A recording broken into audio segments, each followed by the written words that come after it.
Assalamu alaikum wa rahmatullahi wa ta'ala wa barakatuh. Alaikum assalam wa rahmatullahi wa barakatuh. Praise be to Allah subhanahu wa ta'ala, the Lord of the world, who thee worship and thy hope we seek.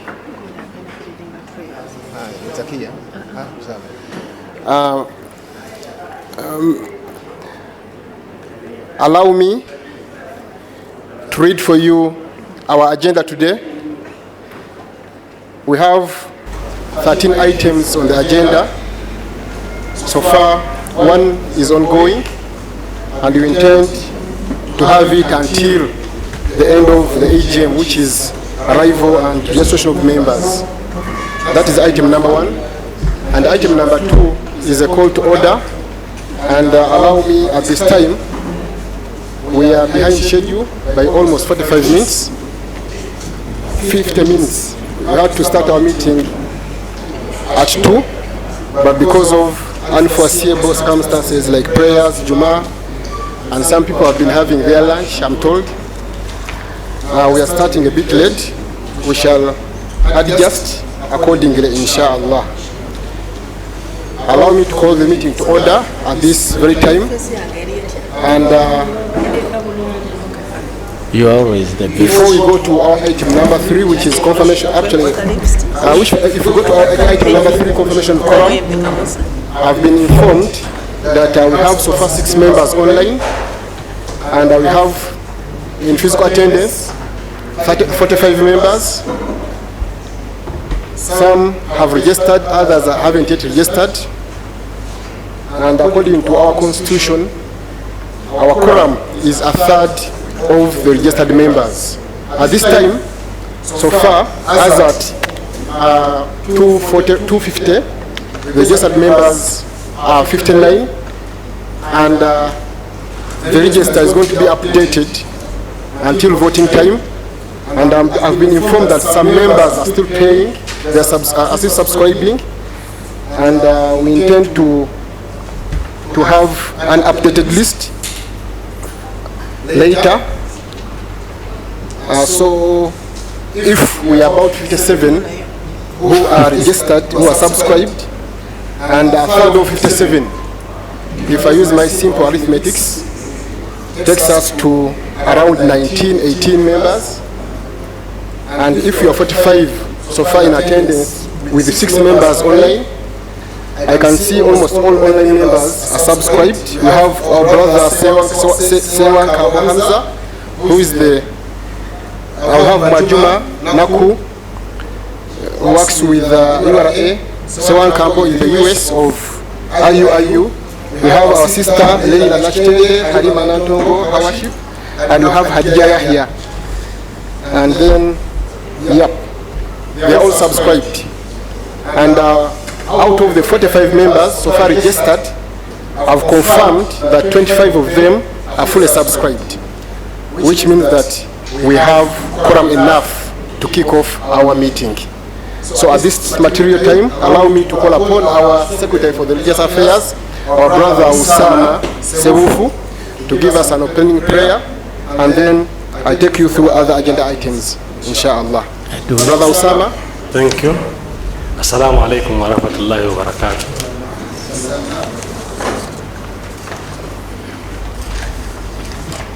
Bismillahir Rahmanir Rahim.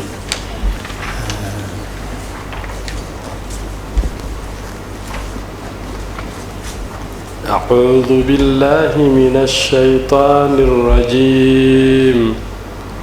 Bismillahir Rahmanir Rahim. Wal 'asr innal insana lafi khusr illa alladhina amanu wa 'amilus salihat wa tawasaw bil haqqi wa tawasaw bis sabr.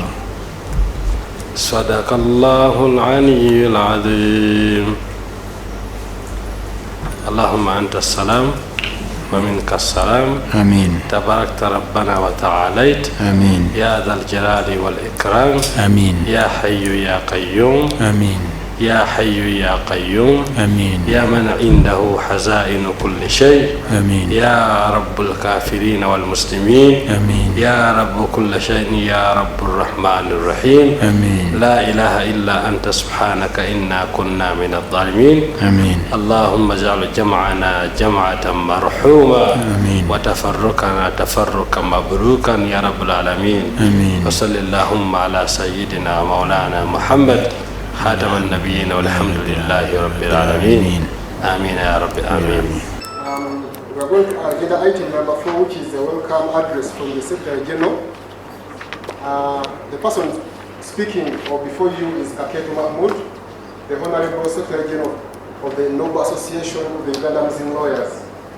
And we agreed as executive that my speech might be fused with the speech of with the remarks of our President and CEO, and we agreed that the same is going to be limited such that they can give much more input in their speech. I'm going to talk about my docket as the Secretary of the Uganda Muslim Lawyers. Allow me to let you know that as Muslim lawyers, we have de facto and de jure members. The de facto members, we have up to 945. We have 5 broadcast groups, each having about 4 of them having 250 members, and the 5th one has only 30 members. That takes us to around 1,000 something. But however, out of that 1,030, we have 70 university students who are 4th year and 3rd year law students. But they opted to be members of the association by virtue of our constitution. Upon payment of their subscription and registration, they become members of the association with limited to what they can do. And the Muslim lawyers who are lawyers and advocates, we are 910. However, and all those subscribe to our WhatsApp group and Telegram channels. And the registered members, though with areas, are 300 as at 3 p.m. 4th October 2024, we are 315. All those who have ever subscribed to the association are 315. Only that, as we speak now, I've been notified that the number has increased. By the time of the adoption of the agenda, we were 59, but as I speak now, we are about 70 who have fully subscribed, and those numbers are eligible to vote. As part of my docket still, I'm supposed to be bridging the gap between the executive and the membership. At least you are all witnesses. I've done it. I have each and every member's contact, and I inbox members whichever message I send on the group. At least on that, alhamdulillah, many members are witnesses to that. Otherwise, we welcome you to this AGM, and we pray to Allah subhanahu wa ta'ala to reward you abundantly. We know that you've all sacrificed your businesses, transactions, time, family, etc. Allow me to stop here, because much of what I had to say is going to be said by our president in his remarks. And if you go to our agenda item, which is now agenda item number 6, is about the approval of our previous minutes. And allow me to task my assistant, Sister Zakia, to read the minutes. If we approve, then we can have them signed, and we move on to agenda item number 7. Assalamu alaikum wa rahmatullahi wa barakatuh. My name is Wanjui Zakia Badru, the Deputy Secretary General, Uganda Muslim Lawyers Association. These are the minutes of the annual general meeting that we held on Saturday, 18th November 2023. The meeting took place from 10 a.m. to 6 to midday. The agenda was arrival, registration and interaction by all members, call to order by the Secretary General, confirmation of the quorum, Secretary General, the welcome address by the Secretary General, and approval of the minutes for the previous AGM of 2022 by all members.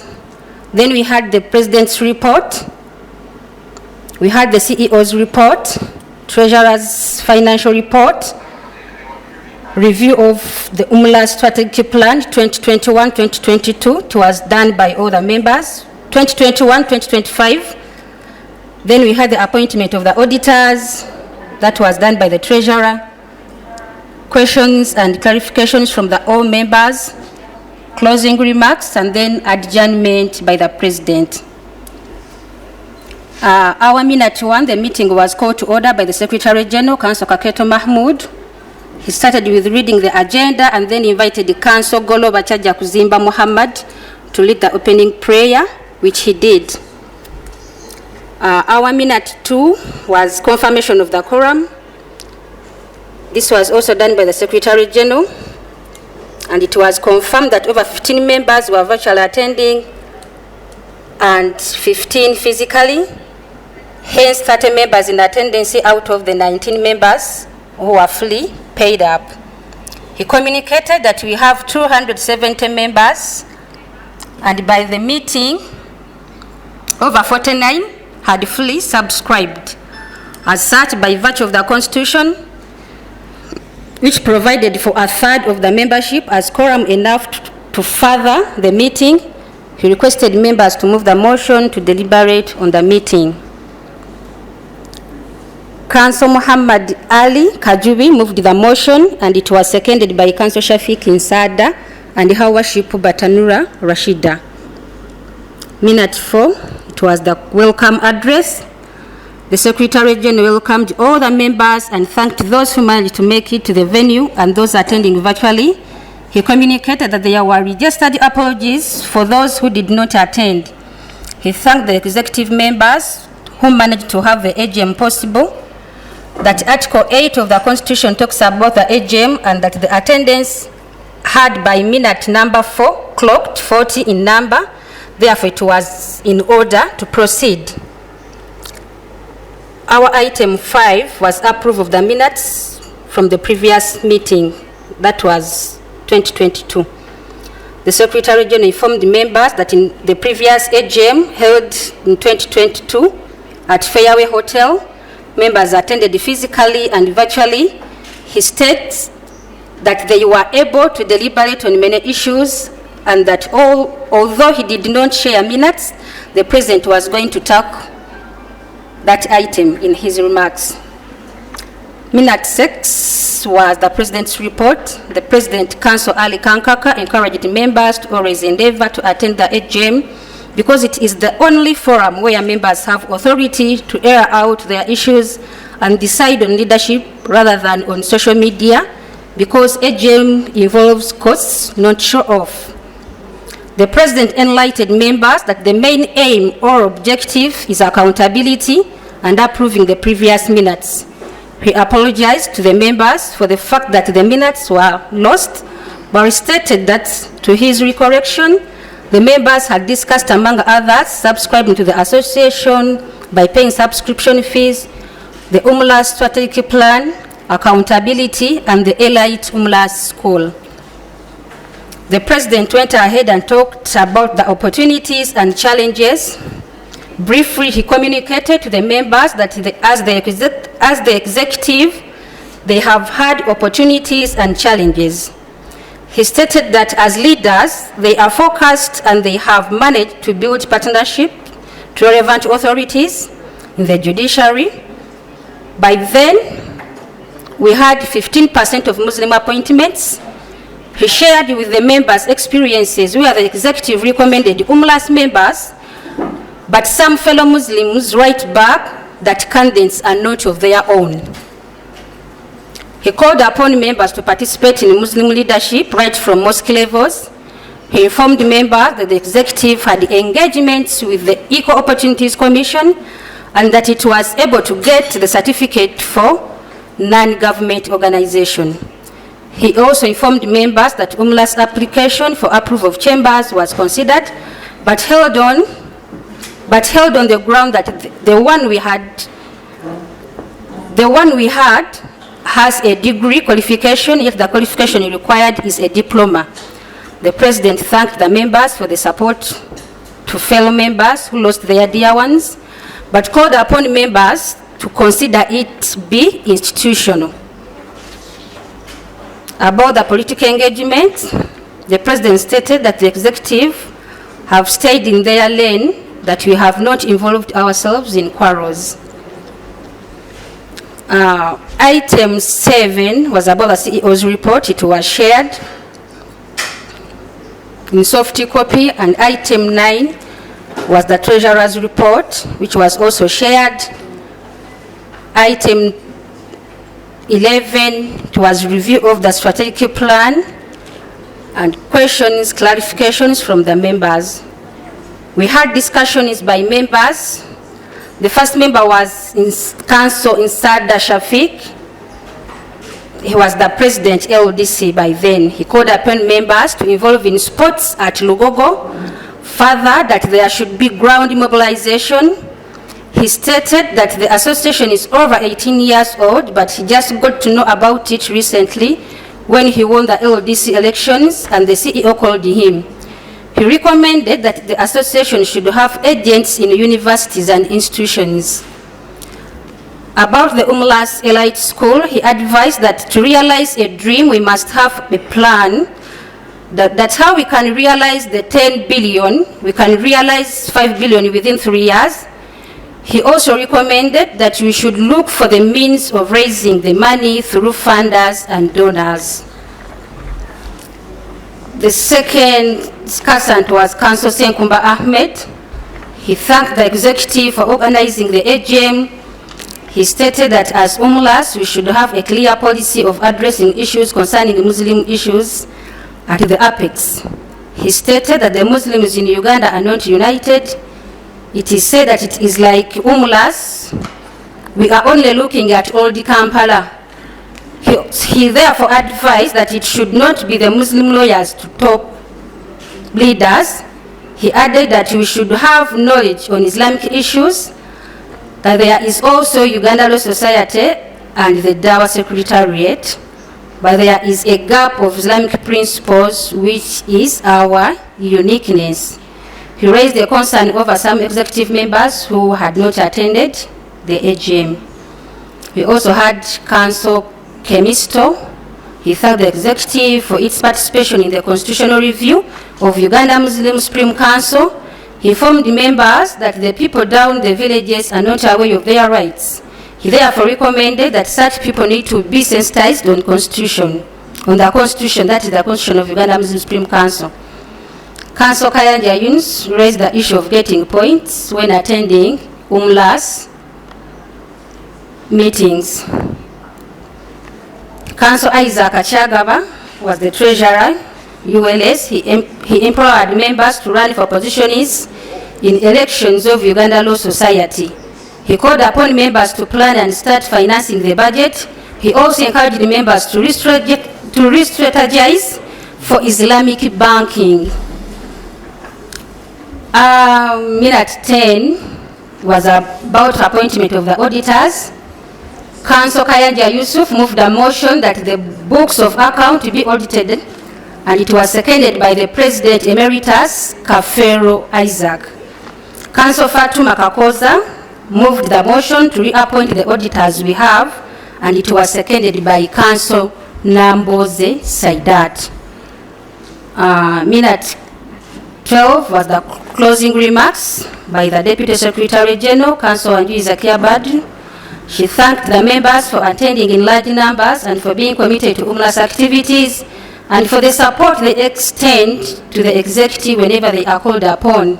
She remarked that without the members' support, the executive cannot serve.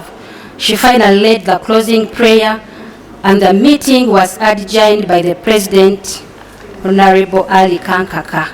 till further notes. Signed by the Secretary General and the President, Haji Ali Kankaka. Those were the minutes we had at the meeting at the annual general meeting we held on Saturday, 18th November 2023. Thank you so much. We thank our Vice Secretary General for the noble work she has done, and right now we either have to approve the minutes, we have them signed off, or to those who were in the other AGM. I've had Senkumba, Kemisto, I've had names, Nsada, Sulaiman, etc. Is it what was discussed then, such that we approve and have them signed off? I only request you correct my name. I'm Kayanja Yunus, not Yusuf. How about the contents of the report of the minutes? The contents are okay. Any second, such that we go to another agenda item? Ahmed Senkumba, our senior lecturer. Assalamu alaikum wa rahmatullahi wa barakatuh. The minutes are seconded. Can we now approve the minutes, and we are going to sign them off? Let's go to another agenda item. Allow me, before we go to another agenda item, recognize the presence of our Vice President, Uganda Law Society, Council Asimwe, Asimwe Anthony, our VP. He has just been sworn in today, and almost most of these members voted for you.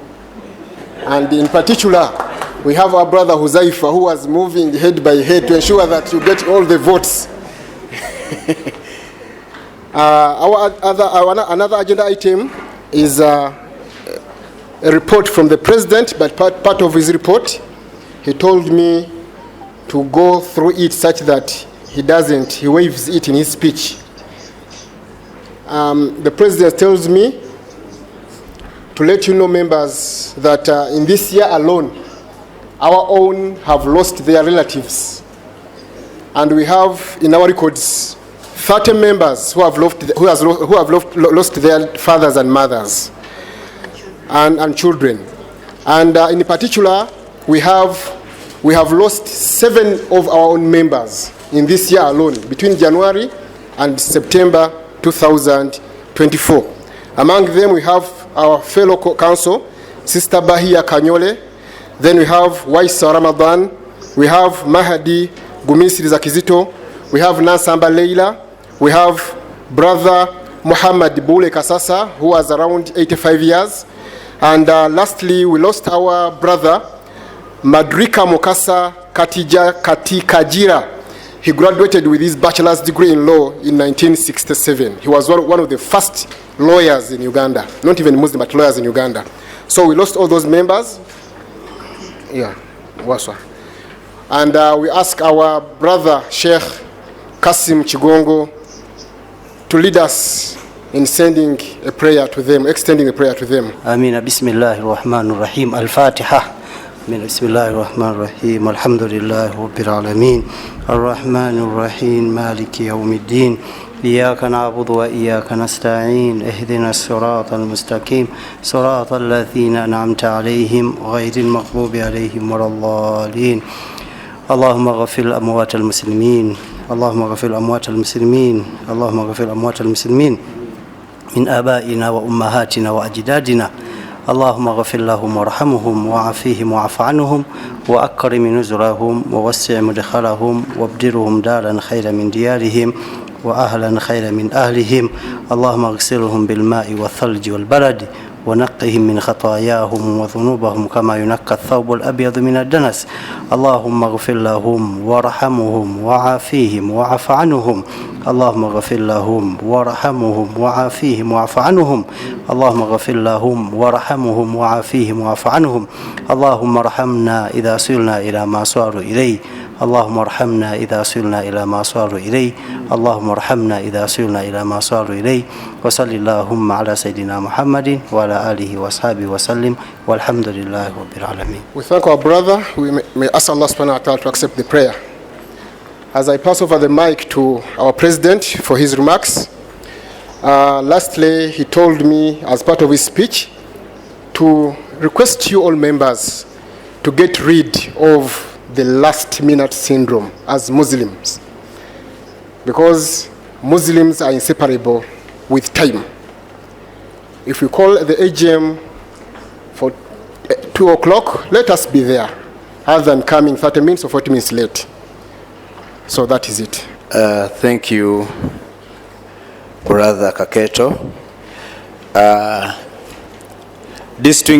Our distinguished guests, the Vice President of Uganda Law Society, the honorable members of Uganda Muslim Lawyers Association, my brothers and sisters, Assalamu alaikum wa rahmatullahi wa barakatuh.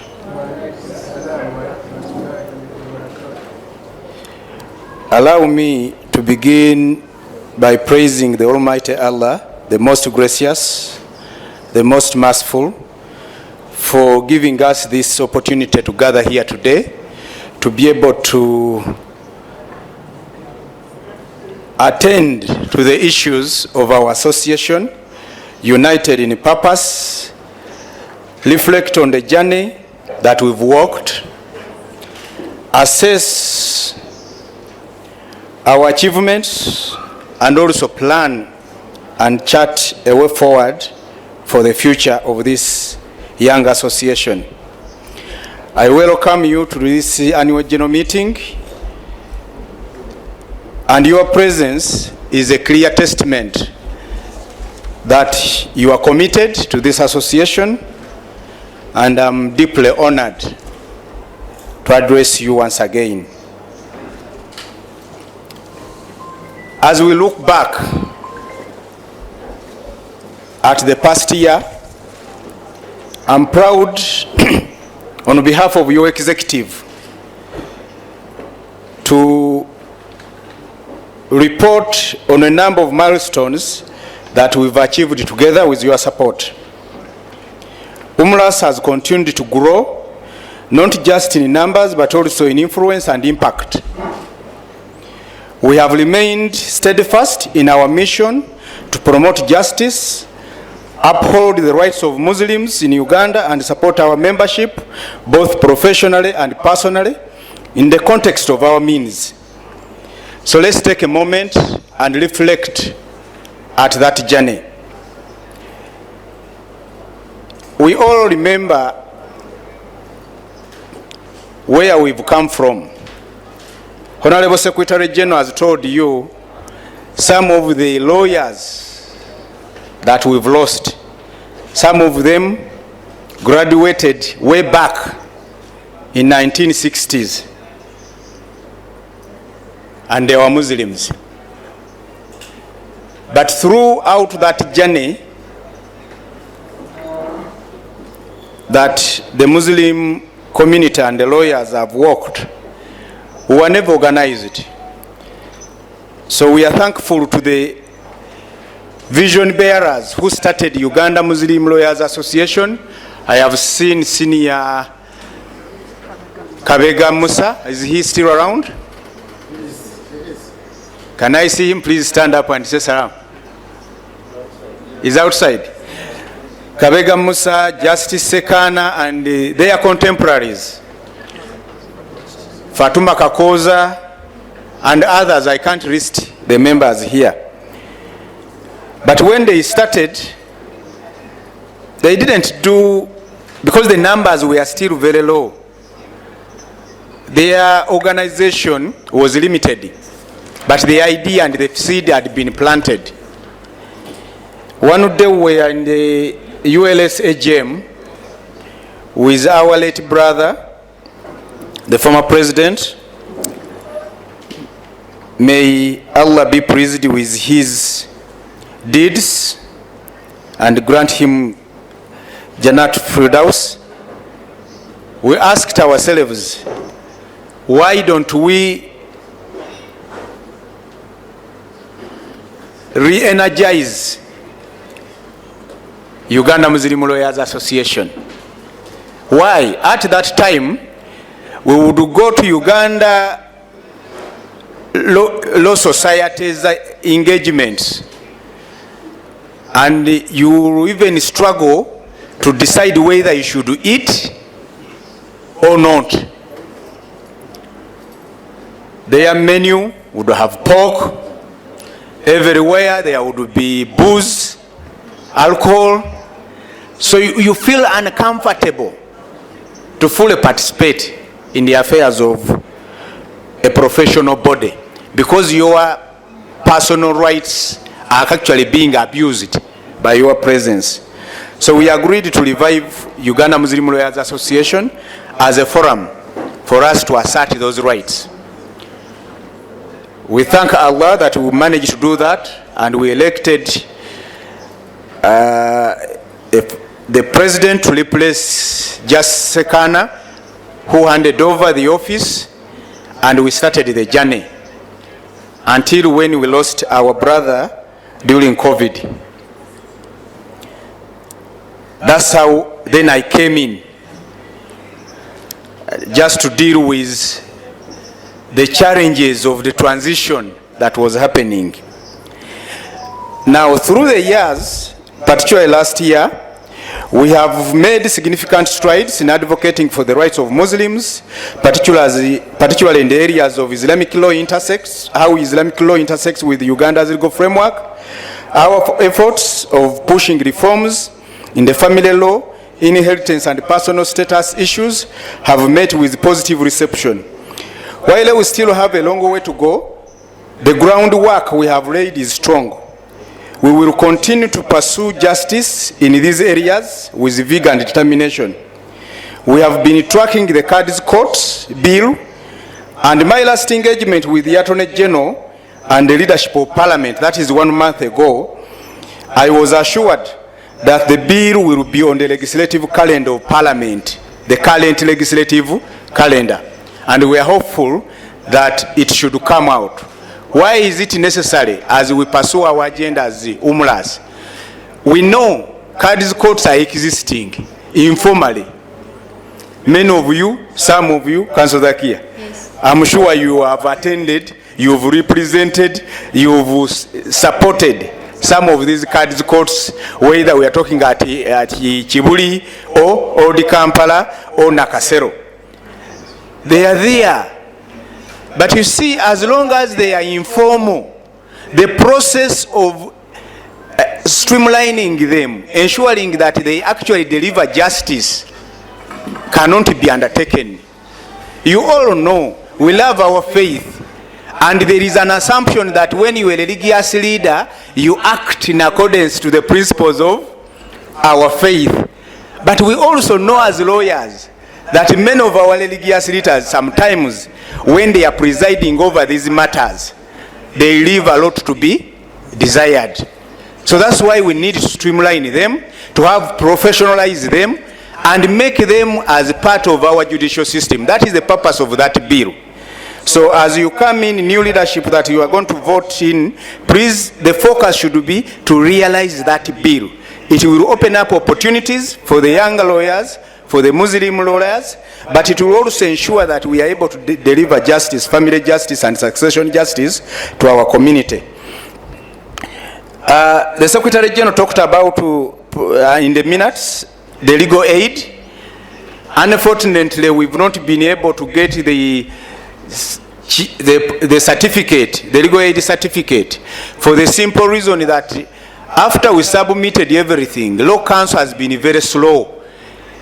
I think from 2020 to 2023, we don't know what is happening in the Law Council, but the speed at which they approve legal aid clinics and ULS, since the Vice President you are here, I think we need to engage with the Law Council, has gone down. And you've seen, instead of increasing the number of legal aid clinics, we are actually shrinking the space. The Law Council is closing more legal aid clinics. We don't know the intention, whether it is to subvert access to justice by the indigent or some other purpose. But now that you are here, I think we can join hands to ensure that that agenda of providing legal service to our indigent community is not frustrated by bureaucratic process at the law council. ULS, Uganda Muslim Lawyers Association, complied with everything, but for the last 9 months, we have no response from the law council. You check, you go there, CEO has been there, we've been, the Secretary General, everyone has tried, but you can't get a legitimate answer as to why our legal aid clinic is not approved. We have had professional engagements and mentorship programs, professional engagements with Uganda Law Society. I think you've seen, those of you who attend Uganda Law Society activities, that for the first time, the interest of Uganda Muslim lawyers is provided for in the preparation and in all arrangements of Uganda Law Society. Those of you who attended last AGM, you must have seen even in the cocktail that they prepared for you a special corner where you didn't see anyone serving there alcohol. You were served.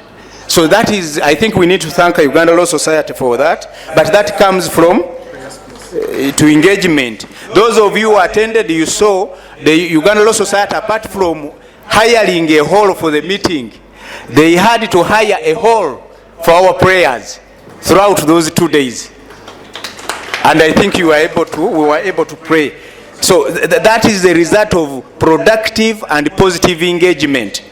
And we must continue along those lines. We've engaged, we continue to engage with the judiciary, with the Judicial Service Commission, the Attorney General, and that's why you see these numbers of our representatives, our members being appointed to these different positions in the judiciary, in the Attorney General, in DPP, because we engage. No one owes us a free lunch. We must fight for it, but we must know how to fight. If we fight on social media, no appointments are done on a social media platform. And by the way, the people who appoint don't read those media platforms. They don't. So you must know how to engage. And actually, we've faced challenges. Despite our success, we faced challenges, as the Secretary General talked about in the minutes. Some of our members, some of the challenges are internal to our community.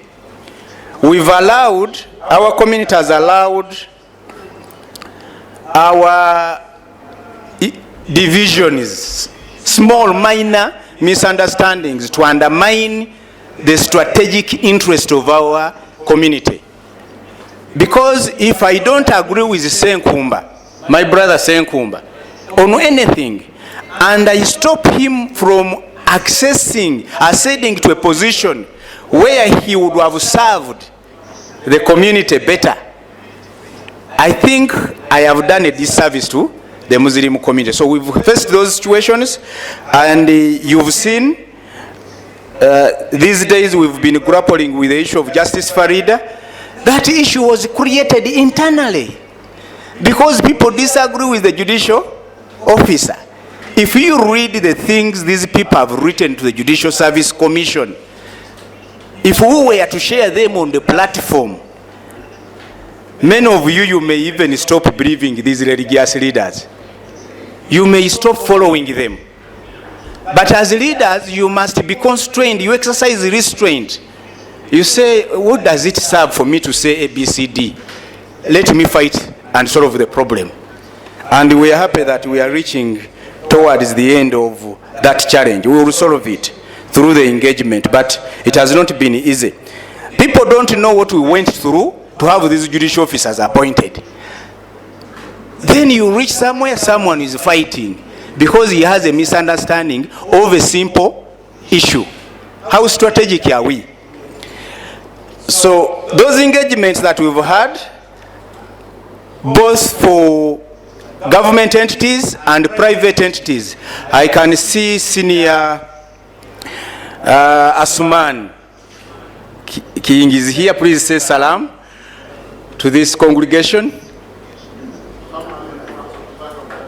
Yes, Honorable Asman Chiyingi is a member of the leadership.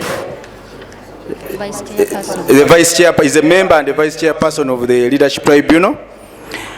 And they are not here because they don't have time, but it's his engagement. They have supported us and other private sector actors, which we will read out later,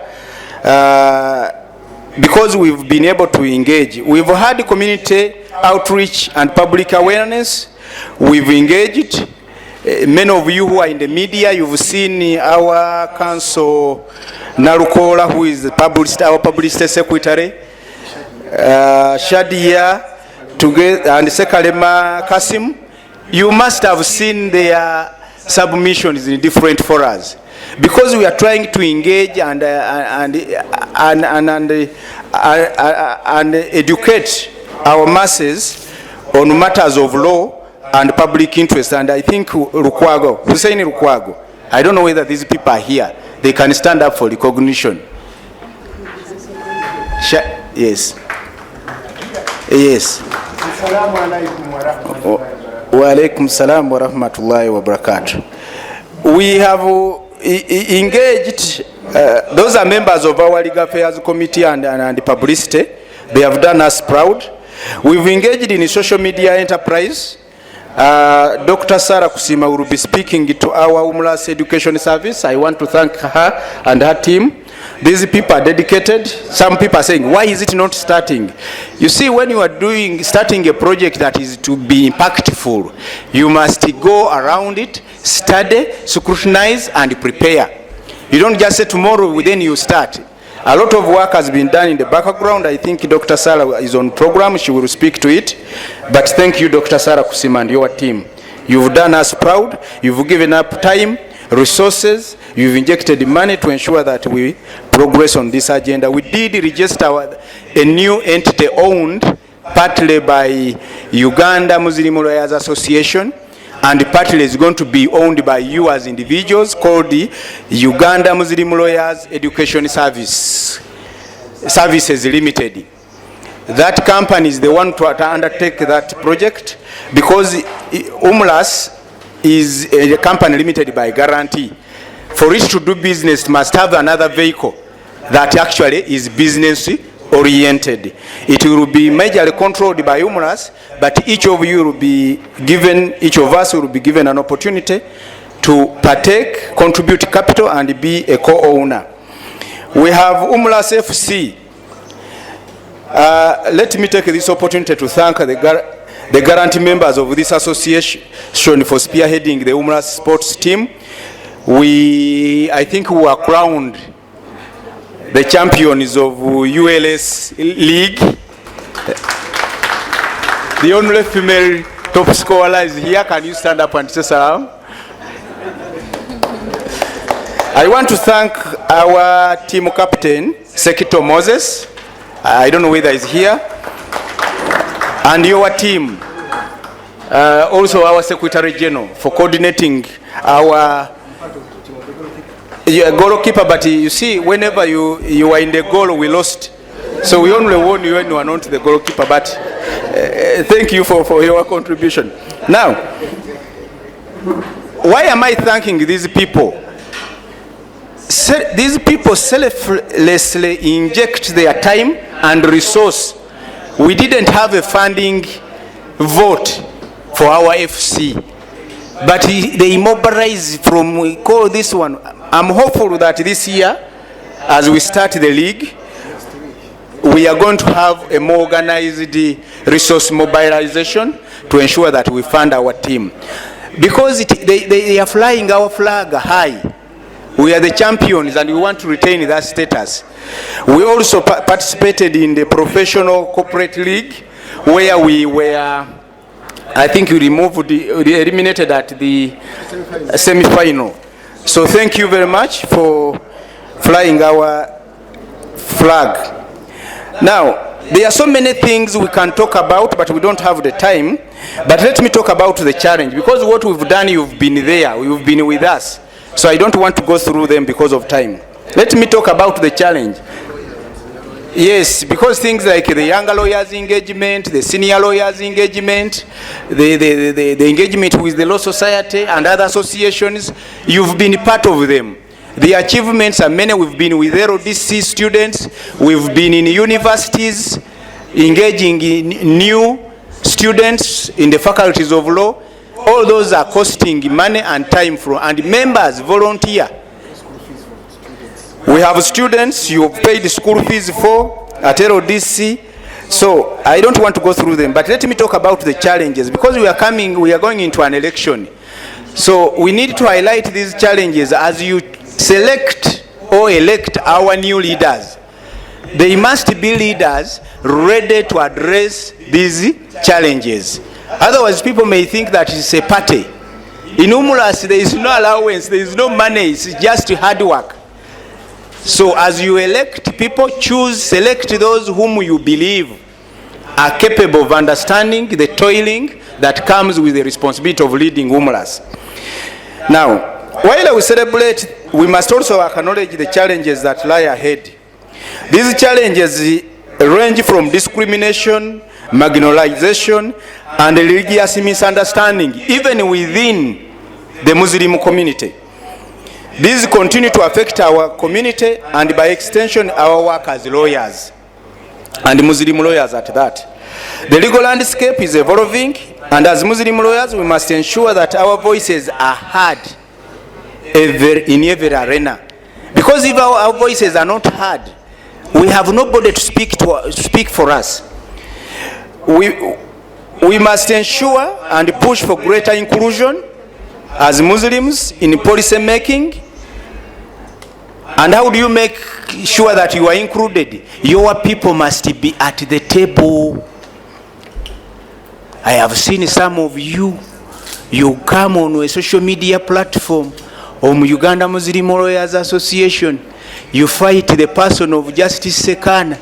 You say all those funny things, or other judicial officers. I had one who said, I don't care whether he's a Muslim or. Why? Because you appeared before this judicial officer for a client matter, which is the one-off, and you lost it. I have lost a number of cases before Justice Sekana. We have a remedy. What is that remedy? You appeal. How many cases do we lose before other judicial officers who are non-Muslims? Do we cause their disciplinary action? Do we have caused them to be dismissed? The Baganda have a saying, nti batesa kumma ngozira. People are planning not to share with you lunch or dinner. Then there you are standing up saying, I will not eat your food. Who told you are part of the food eaters? They are planning on how to exclude you. So, as Muslims, we must be strategic. Those issues must be at the forefront of the executive, and these cannot be fought in the media or in the social media platform. We need to seek justice for those who are wronged and strive for an equitable legal system that respects all faith and traditions. Moreover, more so, we need to ensure financial sustainability of our association, which remains a critical issue. To empower our association to provide legal aid, advocacy, and professional development, we need to strengthen our resource mobilization effort. This requires collective effort, and we must urge all members to take an active role in ensuring that Umlas remains a strong, vibrant organization. Again, I normally don't respond to the social media posts. You see those posts, someone saying, no, you see people money. There is no association, there is no organization that can be effective and efficient without resources. Many of the gaps you see in the services we offer is because we don't have the human capital at the Secretariat. We only have one administrative assistant. We go to the CEO. We thought we would manage to pay the CEO to stay. We could not even afford to sustain a pay of 2 months of the CEO. So he has to stay in his law firm. Now, you see, these things is a matter of time. The input, as lawyers, you know, if you don't put time somewhere, no productivity. So these lawyers, all members of the executive, whatever you see they achieve, that chips into their time to become the secretariat. Honorable VP is here. The secretariat they are running is fully funded, fully staffed. Now someone who sits at Umlas social media platform and saying, you see, for example, take an example like a ULS. Are you sure? Are you at that level that you want to compare yourself with ULS? Why don't you compare yourself with Uganda Christian lawyers? Do you know their budget? Do you know their staffing? Most of our lawyers are younger lawyers, members of Uganda Muslim Lawyers Association. Many of us, many of you, I'm not a younger lawyer, many of you are younger lawyers, 10 years and below, majority. What does that say? Their ability to contribute, because law is a practice where earning goes with time. If most of our members are younger lawyers, then that means their revenue, their income is still. So as you demand to contribute, they can contribute out of 100K as shared, contribute 10, 50. The other people, someone just wake up and say, me, I have given 5 million. Because most of their members are senior, they are running law firms, they are in high places of responsibility. So we will reach there. But we must know, inshallah, how to reach there. Now, as we look to the future, I'm filled with optimism. Our association stands at a pivotal moment as we speak today. The unity we have fostered among Muslim lawyers must now translate into even greater purpose.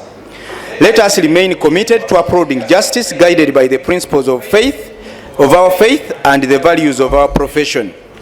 Those two principles are important, even as you go on the social media to abuse Senkumba, to abuse. Ask yourself, is my post in consonance with the principles of the Islamic faith and the professional behavior of a lawyer? If you feel that is okay, post it. If you don't, remember one thing: the digital world does not forget. Whatever you put in the digital space, 80 years later it will be there. Someone is going to pull it down and he will show it to you, and you regret why on that day you posted it. So be careful. Even when you are annoyed, even when you want to make a point, be careful about the values of our faith and the values of our profession.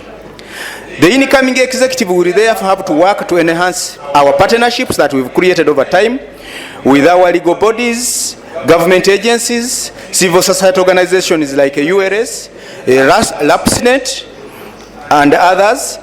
Together we can address the pressing issues such as human rights, legal reform, and access to justice. We will also continue to focus on empowering our youth, encouraging more younger Muslims to enter the legal profession, and becoming advocates for justice in our society. This partnership, I can tell you, for the last 1 year, Uganda Muslim lawyers, both members of the executive and some of you, we've reached out to you. Uganda Law Society, whenever it has been going to do an assignment, an engagement, it has always called on us to send the members representation.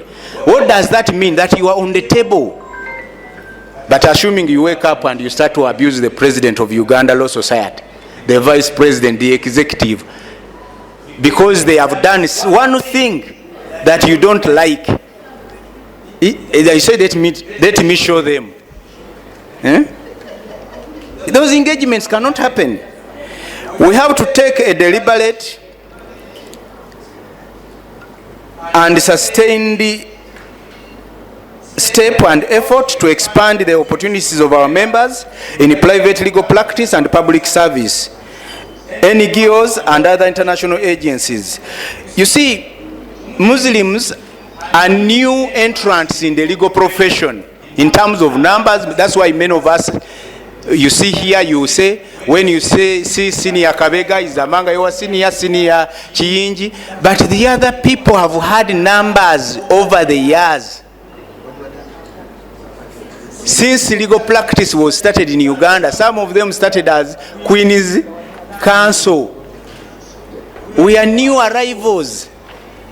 If we don't consolidate our unity and support each other to grow and to propel each other to better positions, but you feel, who is this Kabega? I must bring him down.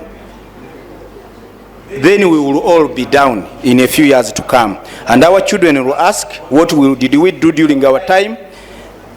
Your answer is, your guess is as good as mine.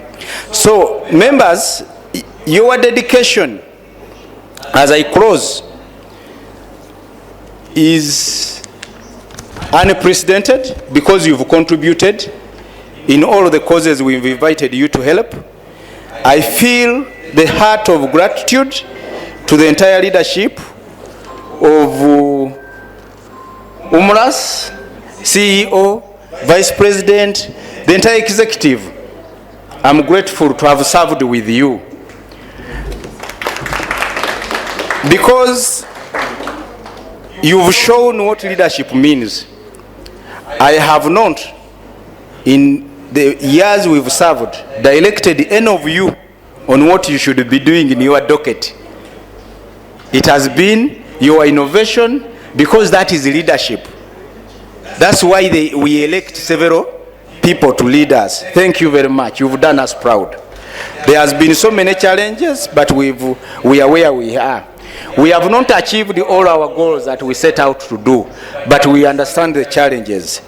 I know I have disappointed some of you when I told you that I don't intend to contest for leadership again of Umlas. Some reached out to me, are you just annoyed? I said no. Leadership is a service.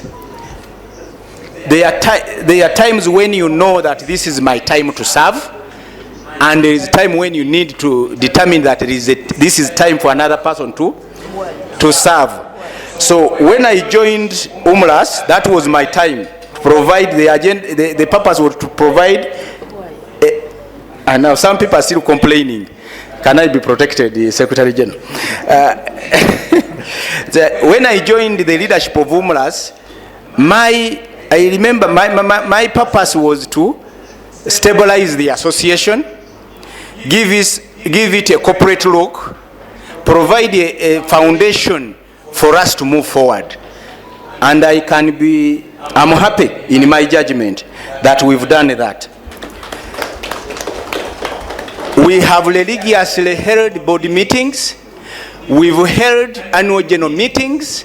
We've developed a culture of our annual iftar dinner, not held in basements but in well-organized places. That is the corporate outlook. We've set up partnerships with professional bodies. We've set up partnerships with private sector players like companies, law firms that have been funding. You've been attending most of our activities. I'll ask you, some we have MOUs. I'll ask the Secretary General to read those partners that have funded our activities, like Uganda Insurance Regulatory Authority, like Tropical Bank, Starbucks, Kabega, Stanfield Valuers, Evergreen Uniforms, like Kabega, Boges and Company Advocates, Uganda Law Society, Senkumba and Company Advocates, Jazekanka, and so many others. These people have funded our activities all through. We can expand those partnerships and grow. Why do they happen? Because you are giving an institution a corporate look. We came into office when we were about to be thrown out of the office because we were not paying rent. 9 months arrears of rent. As I will tell you now, we don't have those dates. We don't. And I can tell you all these years I've been in leadership, I have never signed a check of Umlas. I have never touched even 1 shilling of Umlas, but things have moved. The VP has been in charge of the bank. Our treasurer is not here, the Iron Lady. She's coming. Very efficiently taking note of every penny we get and budgeting our expenses. That is the corporate look. So as you take on leadership, as you elect new leaders, we shouldn't be going back to that time when we are being told that for 9 months we have the landlord is about to throw us out. How can lawyers be like that? All of us, it can't be seen to be happening.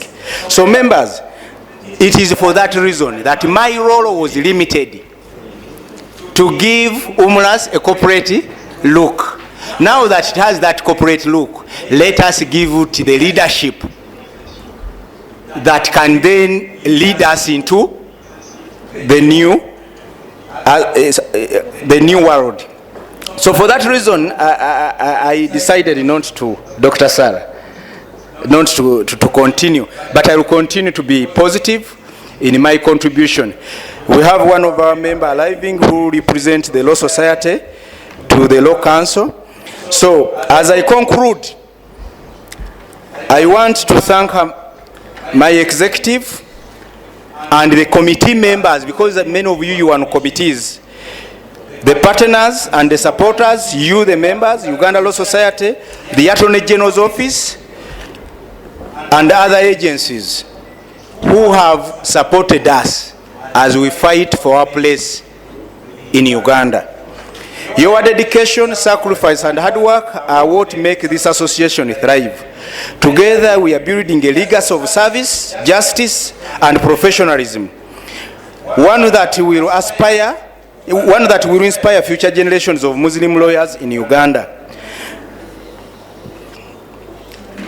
As I conclude, allow me to officially introduce these eminent men and women that I've been talking about, because some of you may be registering for Umlas membership for the first time.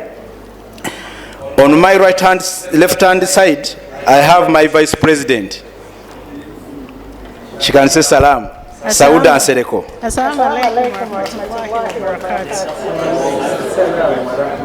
The Secretary General, the CEO has added is that the capotable. I just wanted to amplify that one. I have the Secretary General, you've seen him, he has been on the stage, Kaketo Mohamud. The Deputy Secretary General is with us, Zakia Wanjui Muchuku. We call her the Muchikuyu, the only Muganda Muchikuyu in the house, in Uganda that I know. We have our Publicity Secretary, who is always in your face. Please say salam. Nalukola, the only Nalukola that I know. Sometimes people confuse the Nalukola of the Democratic Party, the Honorable Member of Parliament, to be and the Nalukola of the Uganda Muslim Lawyers Association. Guess what? On a lighter moment, I received a call one day from some of the party. But how can you allow Nalukola to be your Publicity Secretary? You know how, and you want to achieve things. But I said, he's a member of Uganda Muslim Lawyers Association, and he was elected by the members. His mandate in Umlas is different from his mandate in the Democratic Party or in any other parties. So please don't confuse these mandates. You've seen him, he has also been acting on our behalf in many of these cases. I have our treasurer is not around, but she's on her way. I have on my right a member, ex-co-member of the board, Dr. Sarah Kusima. She doesn't want me to add the word doctor, but I always insist that we add it. I always insist that we must mention it, because the Muslim lawyers who are doctors are not many anyway, leave alone other profession. And she's pursuing another doctorate, by the way. And please convince her to accept to become a judicial officer because she has refused. I have tried, but I have failed. I'm failing. Apply. I have the CEO with us. That one, you know him. He has done us proud. We have our religious secretary, Sebufu Muhammad. Usama, you've seen him here. He has gone for burial, but he's coming back. It is here at Kororo Cemetery. So that is we have our administrative assistant. Yes.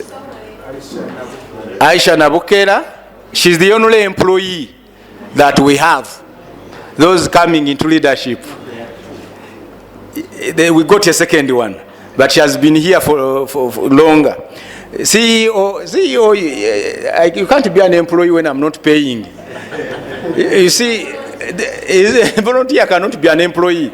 We failed. That's what I told the members. We hired him as a CEO to do full-time job, but we could not. We did an analysis of our finances. We concluded that we are lying to ourselves.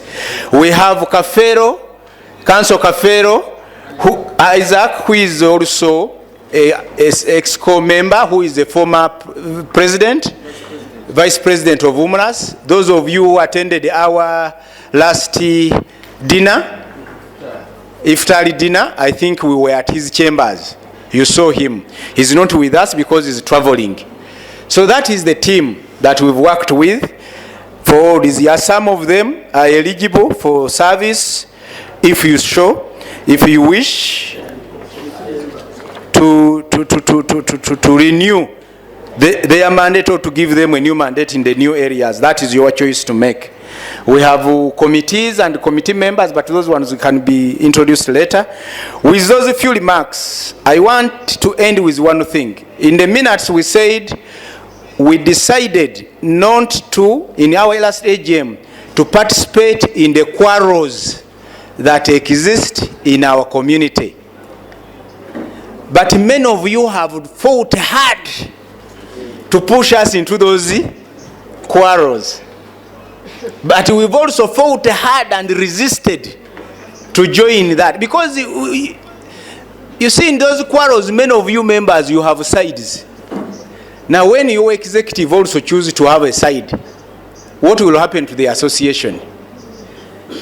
The only time you've seen us conflicting with any group of Muslim leadership is when our headquarters as Muslim was under threat.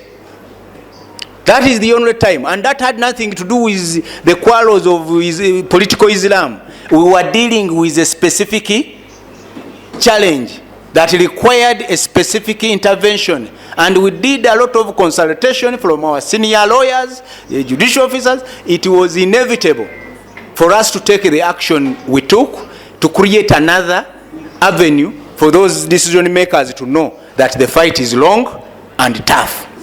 And we are happy that that process was stopped. I want to thank Senior Kabega. We know the fights you are in. Some of these members don't know. They think when you go at Supreme Council you were there to, but there are so many challenges that some of those people are dealing with which you don't know. And they can't come in the public and say, you see, A, B, C, D. No, because then they are not serving Islam. Most of these religious organizations, I don't know whether VP or Chancellor, are you Catholic or you Protestant? Are you a Chancellor? Have you been a Chancellor? Me, I am close to leaders in these religious organizations. The issues we are facing, they have them. But the lawyers, who are the Chancellor, by the way, when you hear Chancellors, these are lawyers. They know how to manage those issues and keep them within, because we don't gain in embarrassing everyone in the social media. There are no solutions in the social media. What you get is pity and anger, but not a solution. That's what I wanted to end with. And those who are coming into leadership, be careful. If we are going to continue, just know where is the territory of Umlas. How do I navigate through all these issues and keep the society moving? With those few remarks, members, sorry for, because this is my last report to you. I have consumed a lot of your time, but I want to emphasize one point now that Vice President Uganda Law Society is here. Vice President and our member to the Law Council. Uganda Muslim Lawyers Association has a total number of 285 advocates. And it has a total number of 992 lawyers and other judicial officers who I have not included. These lawyers need to be transitioned into advocates. I told you we are a younger. That tells you that most of our lawyers are finishing LODs, have finished, they are due for enrollment. We are a new association. So as you plan, as you work at ULS, just know that you have a partner in pursuing the rule of law. That is Uganda Muslim Lawyers Association. And also know that this association, these members who are your members, have special interests that need to be attended to. It would be a disservice to the Uganda Law Society and to this group for us to go back next year or tomorrow in the activities of ULS when Uganda Muslim Lawyers Association is not seen. When the Muslim lawyers are not seen, you prepare a function which does not demonstrate that ULS had in mind its members who are Muslims to be attending that function. Other than that, we are ready to work with you to pursue the rule of law, the access to justice, the enforcement of rights, and protecting the discriminated, the indigent, and our association as well as our republic. With that, I want to thank you members for listening to me. I want to wish you a very fruitful engagement, very nice elections. Please don't abuse anybody because you are standing for an election, because you are campaigning for anybody. There is nothing, it is sacrifice. Treat everyone with respect. We will move together after the elections to build this mighty association. Thank you very much. Assalamu alaikum wa rahmatullahi wa barakatuh. We thank our dear President for his remarks. On our agenda, we have remarks from the CEO that have been tipped that he's giving 2 to 3 of his minutes to our VP of ULS. And you know, in Islam, we have a belief that in the mathematics of life, the only constant is change. In as much as we think that it's going to be the CEO to give his speech now, but we are going to have our Vice President, Uganda Law Society, to give us a word or two, since he has other engagements. Mr. Asima Anthony. Thank you very much, and thank you very much, everyone. The President, Umlas, I know it's outgoing, but you're still the President, Ali Kangaka, the entire Governing Council, and the community, the Uganda Muslims Lawyers Association, and you're also members of the Uganda Law Society. I greet you, and I bring you greetings from the new executive, that is the new Governing Council of Uganda Law Society, headed by the President Isaac Chimaze Semakade.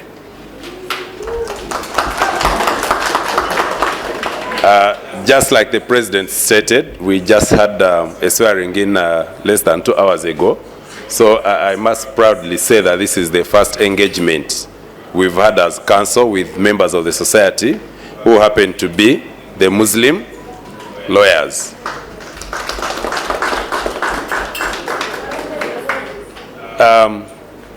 I'll first pass a vote of thanks personally.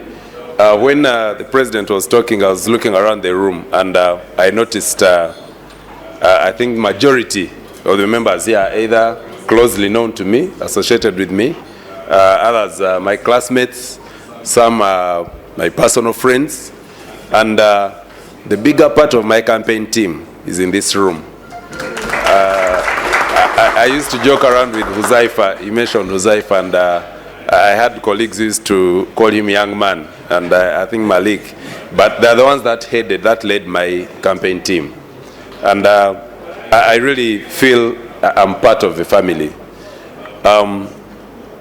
Adding on to what the president said, we've just come out of an election, and if you notice, I had him talk of the politics and everything.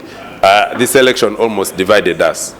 As you've noticed, you've seen some people have formed another, other sections.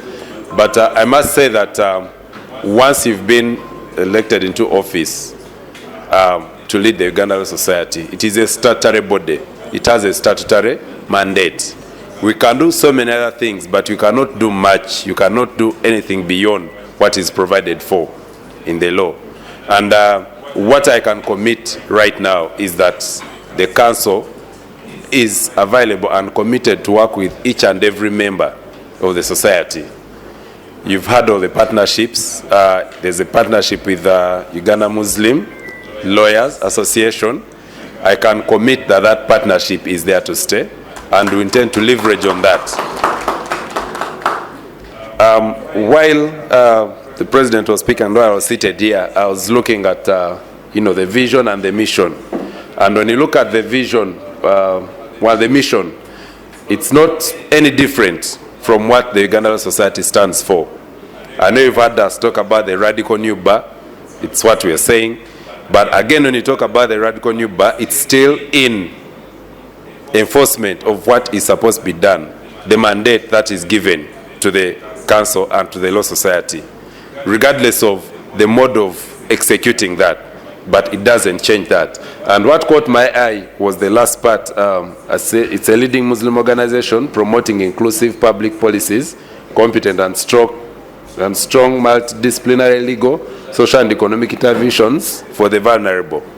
Now, I also heard the president talk about access to justice.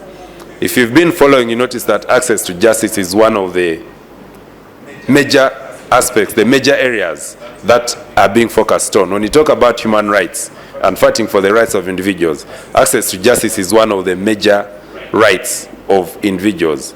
And I had the cry about the legal aid at the Ugandan Society. I happen to have had a privilege to serve at the Secretariat, strictly under legal aid and pro bono. And I remember at some point what he's mentioning, I had a chat with, I think, Kasim. I've seen him around, I'm not seeing him. Yeah, Kasim Chigongo, who happens to have been passionate about pro bono and legal aid. And I think that was the first time I heard about Umlas, because he mentioned something like a partnership with pro bono. And I must say, when I hear about that in this meeting, it's exciting to know that there's a group of people who are intentional about access to justice. And I believe that's where we should be going, because it's the only social responsibility. It's the only program we have where we are giving back to community. We should not only think about ourselves as individuals, because some people are facing injustices, and all of us know that an injustice anywhere is injustice everywhere. So that's how we can give back. Now, my pledge is that, one, we intend to be an inclusive society. The developments that have been mentioned, we really must and we shall maintain that, because we cannot work alone. I'll give you an example. Today, just yesterday, we hadn't yet even been sworn in. I received a call from, I think, someone from Uganda Christian Lawyers Fraternity. They had a training, and their request was, we have a training, we are targeting members, but it shouldn't be for only members of Christian Lawyers Fraternity. And I'm sure you must have received emails about that training. And when she reached out, I told these people, listen, let's share this, because some members could be interested in these kinds of trainings. I expect to see the same from Umlas, because I believe much as it is to benefit the Muslim community, there are some things you're doing, certain activities you can have, or trainings or engagements that might benefit a wider community or all the members of the Uganda Law Society. We need to leverage the connections we have, and I believe this is a very big connection. I always joke with my friends that I like befriending Muslims because where you find two Muslims, the gap they feel can the other team or the other people, I don't want to mention, I don't want to sound like religious. The two people can handle what 20 people can do. Two Muslims can handle what 20 people can do from another area, because I know them. I know you as people who can be intentional, and when you choose to do something.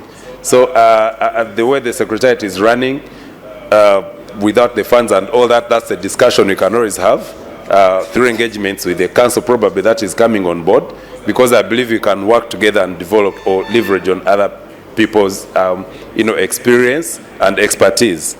Now, about the partnerships, I also pledge that that is going to stay.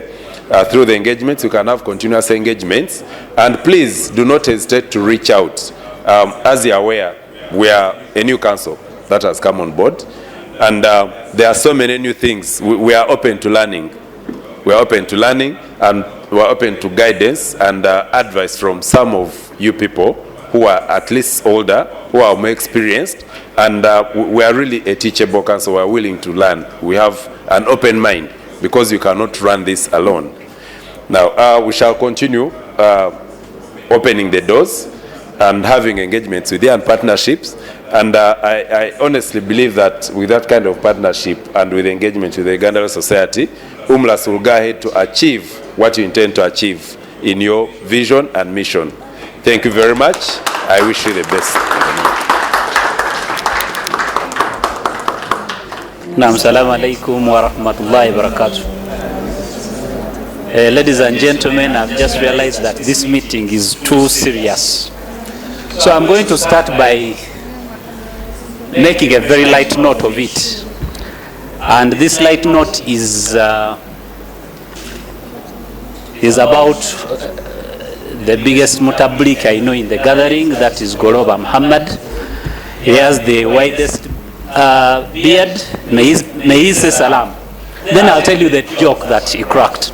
Walaikum salam wa rahmatullahi wa barakatuh. Sheikh.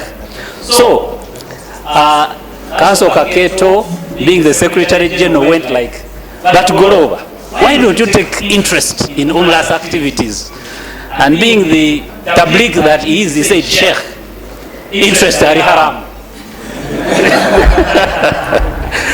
Okay, ladies and gentlemen, my name is Mukasa Siraje Katantazi. Our president has been very elaborate on the things that Umlas has done for the last 3 years. He did not mention that in the new constitutional setup, the term is a 3-year term. I just want to give testimony about this group. I was not elected, I was appointed. We have a 9-man board of directors team, which is, man includes woman. Yes, which chooses a CEO who becomes part of the board. I was given an employment contract. I did not sign it because it was lofty and I knew it would not be implemented. Let me tell you some of the things they promised. A salary of 2.5 per month. I looked at the money and said, really? I'm entitled to transport allowance. I'm entitled to inconvenience allowance. I said, these things sound nice, but I know where we are coming from. After trudging, and I'm choosing my dictum very careful, for about 2 years, I asked last year that, why don't you at least give me an allowance? And they said that one we can afford. They said, we are going to give you an allowance of 500,000 per month. I said, well, I think it can work. We could not sustain it. An allowance. So I want to start by thanking this team and making mention of some of the small sacrifices this team has made. if Umlas has achieved 10 things, I want you to know that 7 of those things have been personally financed by this team. So as people come on board, not only do you serve by sacrificing your time, but you must also serve by bringing in resources. That is why when I had one of my brothers aspiring for president, I said he's loaded. Maybe that one will help us solve some of these what? Issues. I want to be very, very clear about these things.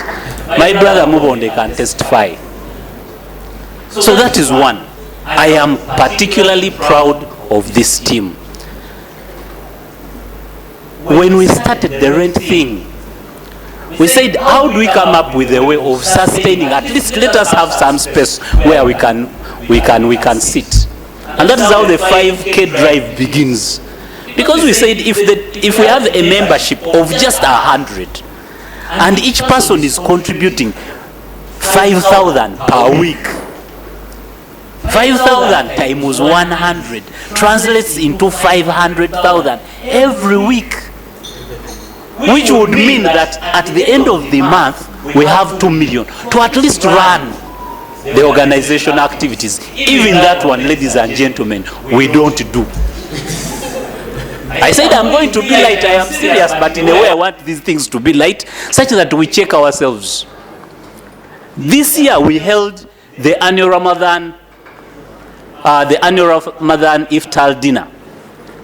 One of the executive members said, no, instead of going to hotels, let us begin hosting them at our farms. And Brother Haji Kafero Isaac, in a special way, I want to applaud you. Thank you for your sacrifice. That event cost us a minimum of 30 million, funded fully by one individual. The secretary, our treasurer is not here, but I have the report. She shared it with me. But I was amazed that this, so far, because our financial year has not yet ended, you can imagine that the inflow from one individual for one activity is more than 1/3 of our total inflows. We need finances, ladies and gentlemen. If we are going to run this association, being a membership association, we need finances. And as the person who is supposed to operationalize what you want, we cannot operationalize where there are no finances.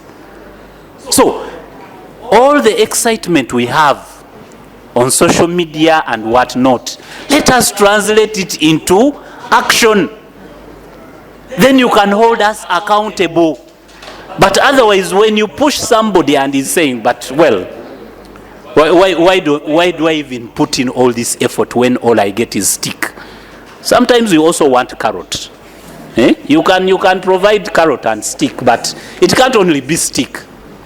Now let me go to my speech. I wanted to begin by reminding you basic things. When we came, we did not even have that. We said, if we are going to be corporate, how can we not even have a vision or a mission? Where are we driving? We came up with a 5-year strategic plan. 5-year detailed. I am, by qualification, a certified accountant. I did the mathematics in that. Very, very good figures of the programs that we can do. Unfortunately, we've not even translated this. I have written down here that we have a fat white elephant that we failed to feed. People who have read our programs think we are actually vibrant. We are not. We are not, because you cannot come up with good policies and fail to implement them. Why do we then need the secretariat? As the president said, the secretariat is 2-manned. 2 people, myself and her. She moves letters and then she even calls you, council. Allow me to say this in Uganda. Council, transport yawe deo. Because you've given her that and you think the that will be able to move. But she's moving 7 letters to different offices. This is how far we have dropped. I wanted this reality to sink in such that people realize that do we have an association that is working, or do we have an association that is good on paper but is not? We have made partnerships. We've written asking for strategic partnerships with LASPNet. They've accepted. With Ministry of Justice and Constitutional Affairs, they've accepted. With the Judiciary, they've accepted. With Uganda Law Society, they've accepted. With the American Muslim Lawyers Association, they've accepted. With the Nigerian Muslim Lawyers Association, they've accepted. With the South African Muslim Association, they've accepted. It stopped at writing. Because they're asking us, what are you doing that we can come, get involved in? And that is why when the president said we have written to the Law Council, because we need that, Mr. Vice President, this one I can assure you I'm going to push it. We need the Law Council to approve our legal aid department. We want to start writing grants. We have people here working with NGOs, but we cannot pitch unless we are legally established. And if we begin writing those grants, ladies and gentlemen, Umlas must be able to employ a minimum, and I'm talking of a minimum, 30 lawyers, minimum. There is a lot of work. Every week, I receive a minimum of 5 calls of people who want free services. And I want to tell you, last week I was in Thurayya. I took on a particular case, pro bono. But the lady that I am representing cannot even give me 50,000 for transport. And I've gone there a minimum of 12 times. Sometimes you go and they even tell you adjourned. And you just say, but you would have called me. You know, it is painful. You've spent time and money, and then the matter has been what? We have enormous workload and enormous potential to represent people. We are representing vulnerables. People think they can call. Every time you get a call, Umlas, bangambye mukola ki, muyamba abateesobola, nkoze ntya ssebo. Then you have to say, omanyi kakati baloya bali busy, but you know at the back of your mind you don't have the people, you don't have the what? The resources. But we can tap into it. So, ladies and gentlemen, I am asking you for one thing. Each one of you, I also address myself to those who are following online. Each one of you, please make this simple commitment. Simple. But I will put it in perspective. Figures are my things. If each one of us was to commit to contribute a minimum of 500,000 per year to the Umlas activities, and only 200 of us did that, I want to tell you that Umlas will be stronger than even the fears that we've already struck in the hearts of UCLF. People call me from UCLF and say, "Nemwe muchikola mutya?" Then you laugh. What? Then you even ask yourself, what are we doing? Because they think that we are doing a lot. Why? We have exploited the power of what? Of social media. Now I go. Sometimes we forget. I forget. Now, even if we have just a dinner, we'll make flyers and make it sound what? Big. But I don't want us to sound big. I want us to be big. All right? We can be that. The Umlas. You see, our theme today is reimagining the Umlas we all desire. Let us move from our heads into what? Into action. Lastly, the president mentioned, and these are realities, the president mentioned that we have roughly 285 advocates compared to 930 something advocates and lawyers. Mr. President, you said that the majority are 10 years and below. No, the majority are 1 year and below. The majority are very, very young lawyers. But the picture they have of what Umlas can be sometimes shocks them when they join. So we can transform this into a very, very vibrant association. Allow me, ladies and gentlemen, to shout out to make shout outs to two people. Isaac Chagaba, Council, and Fatuma Omal. And having mentioned those two, and by extension, Council Oundo, they have been very supportive. We have seen changes at ULS that have made us believe that we also belong. So those two, unfortunately, both of them, one did not stand for re-election, the other one stood. And as the people decided, we have Council Asimwe. But I want to tell you, that was meant to be our sport. I want to tell you, that was meant to be our what? Therefore, it is still our sport. We will engage you, reminding you that Fatuma should have sat there. Yes, that one I wanted it to come out. To the lead, you see, for me, I'm a former teacher. So speaking is very natural. To those that we lead, let us lead. Council Madina Nachibule, let us what? Lead. You see, a leader sometimes makes mistakes. We are not infallible.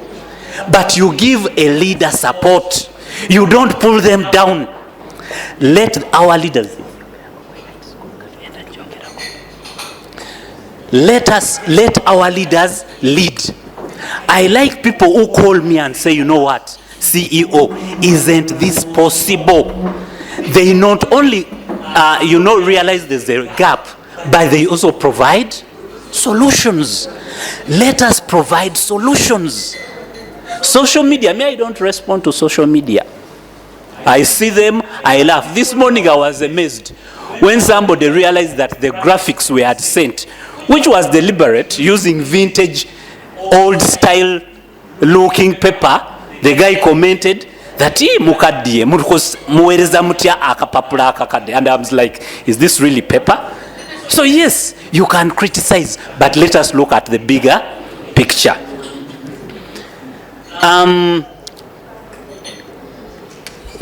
Again, let me give a light note. When Councillor Asimwe was standing here, I was thinking that since this is not business as usual, is going to come with these dreadlocks. Then I didn't see them. I said, these are dope dressers.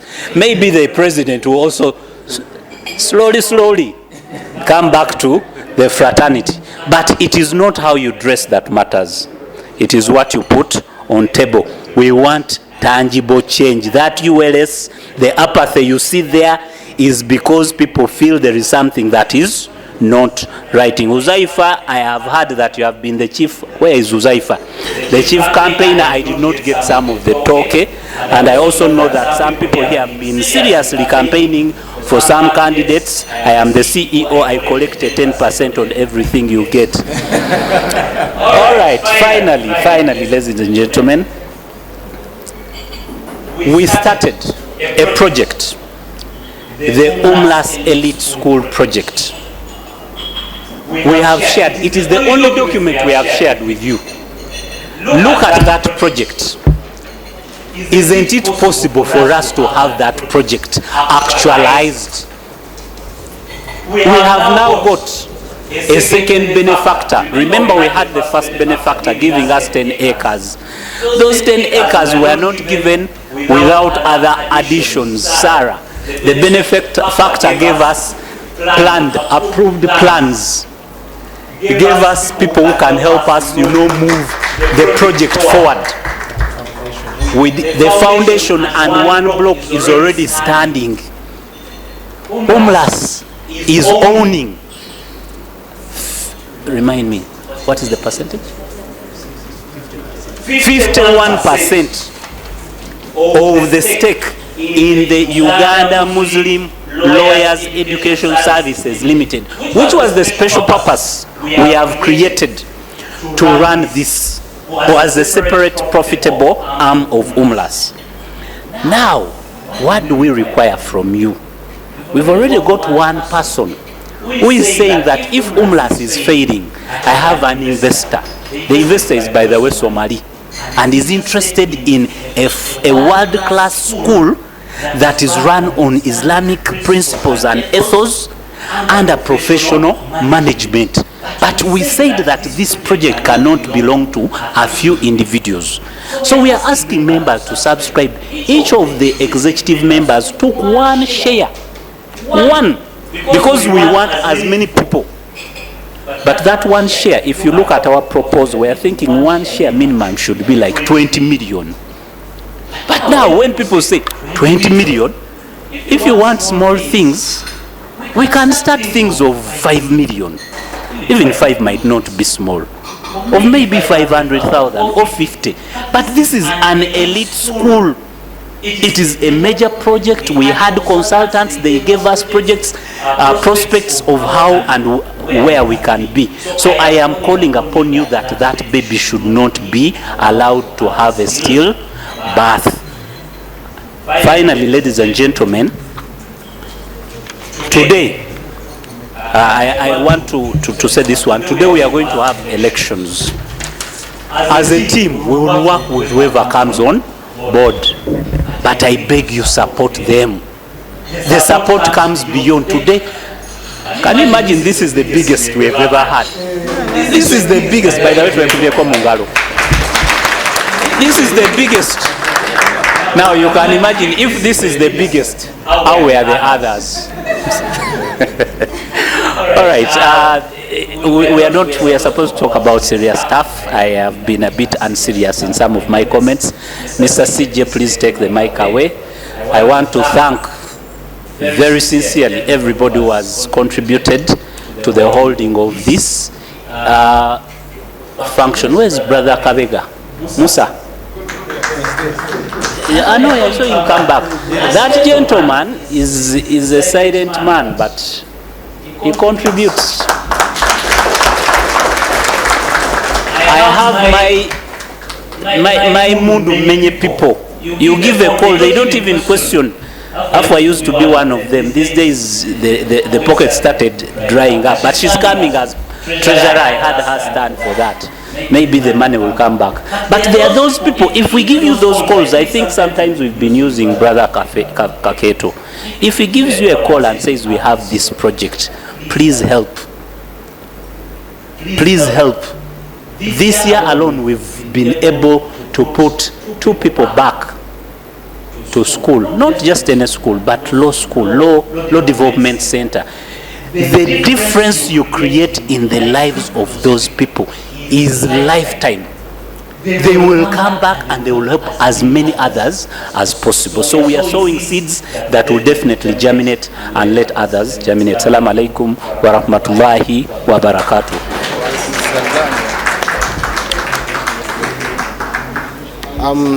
We thank our CEO for his speech. I won't go into what he said. He's been loud and clear. His speech has been agenda item number 8 on our agenda. And right now we have to go into our treasurer's financial report. And I've been informed she's just around the corner. Oh. Okay. Let's hear from our treasurer. Assalamu alaikum wa rahmatullahi wa barakatuh. First, allow me to appreciate you for getting out of your pockets to contribute to Umlas. I really want to think that it is one's heart to contribute. Some people really want to but are not able to. So those that are able to contribute and contribute even beyond what you're supposed to contribute, we don't take that for granted. I also wish to appreciate all those that go out of their way to stand in for colleagues who usually have challenges, either tuition or condolences or the sick. I'm sure while we send the money, we usually don't communicate how much X has provided for purposes of keeping that confidentiality with your creator. So we appreciate that you actually get out of your way and contribute that amount. I want to say that we are not doing very well in terms of finances for Umlas. You realize that we only raise money for Umlas out of the membership and subscription fees, and usually we all contribute towards the AGM. Yet, within the year, we usually need money to run the office. Our office pays 800,000 shillings a month. That is why you're able to actually find people in office, but also those that need our services find us there. So when we don't send the money on time, it actually means that the executive has to get into its pockets and pay. Then when you pay, we pay them back. So sometimes we've had such challenges, but we don't come back to you to say we are struggling here. Allow me also especially appreciate those that contribute generously to Umlas. For example, we might be running a drive and someone calls you to say, "Noor, don't say my name, but I'll give you 1,000,000 shillings." Yes, so people do that. Or I'll give you 500,000, or I'll give you 200, or I'm adding an extra 50. So we really appreciate all these efforts, and we pray that the Almighty rewards you abundantly. So I'll just indicate that I'm going to read the report for the financial year, September 2023, October 2023. Now the AGM is being held before the end of the financial year. That means that money is received from 30th September up to now are not part of this report, including some of the money you sent throughout the weeks, especially this week. Why? Because the finances are moving up to 30th September. So I'll just indicate that within the year we have been able to get money from membership contributions, from subscriptions, from sponsorships, from the annual members dinner collections, from various drives, the annual monthly dinner and other incomes. And I'll just let you know that out of membership fees up to 30th September, we had collected 2,283,000 shillings, not dollars. Out of subscriptions, we had 5,600,000. Out of sponsorships, we had 2,500,000. We collected 22,374,000 for the annual members dinner.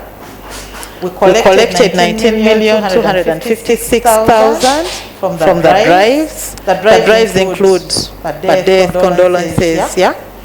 Yes, we collected the prisoners' drive also is there. The drives for the students who need tuition is also there. We also got from other incomes, annual iftari dinner, we collected 30,550,000 and then received 3,850,000 from other incomes. Other incomes could mean that we have gone to an institution or one of us for support to anything, and then it comes through. So out of that, within the year ending 30th September, we have a total collection of 86,413,000. However, this money is not on the account. We have been spending this money, and we've spent it on administrative expenses, taking 19,660,566,000. We also had operational costs of 63,988,413 and professional fees of 780. So our total expenditure becomes 84,428,979 as at 30th September.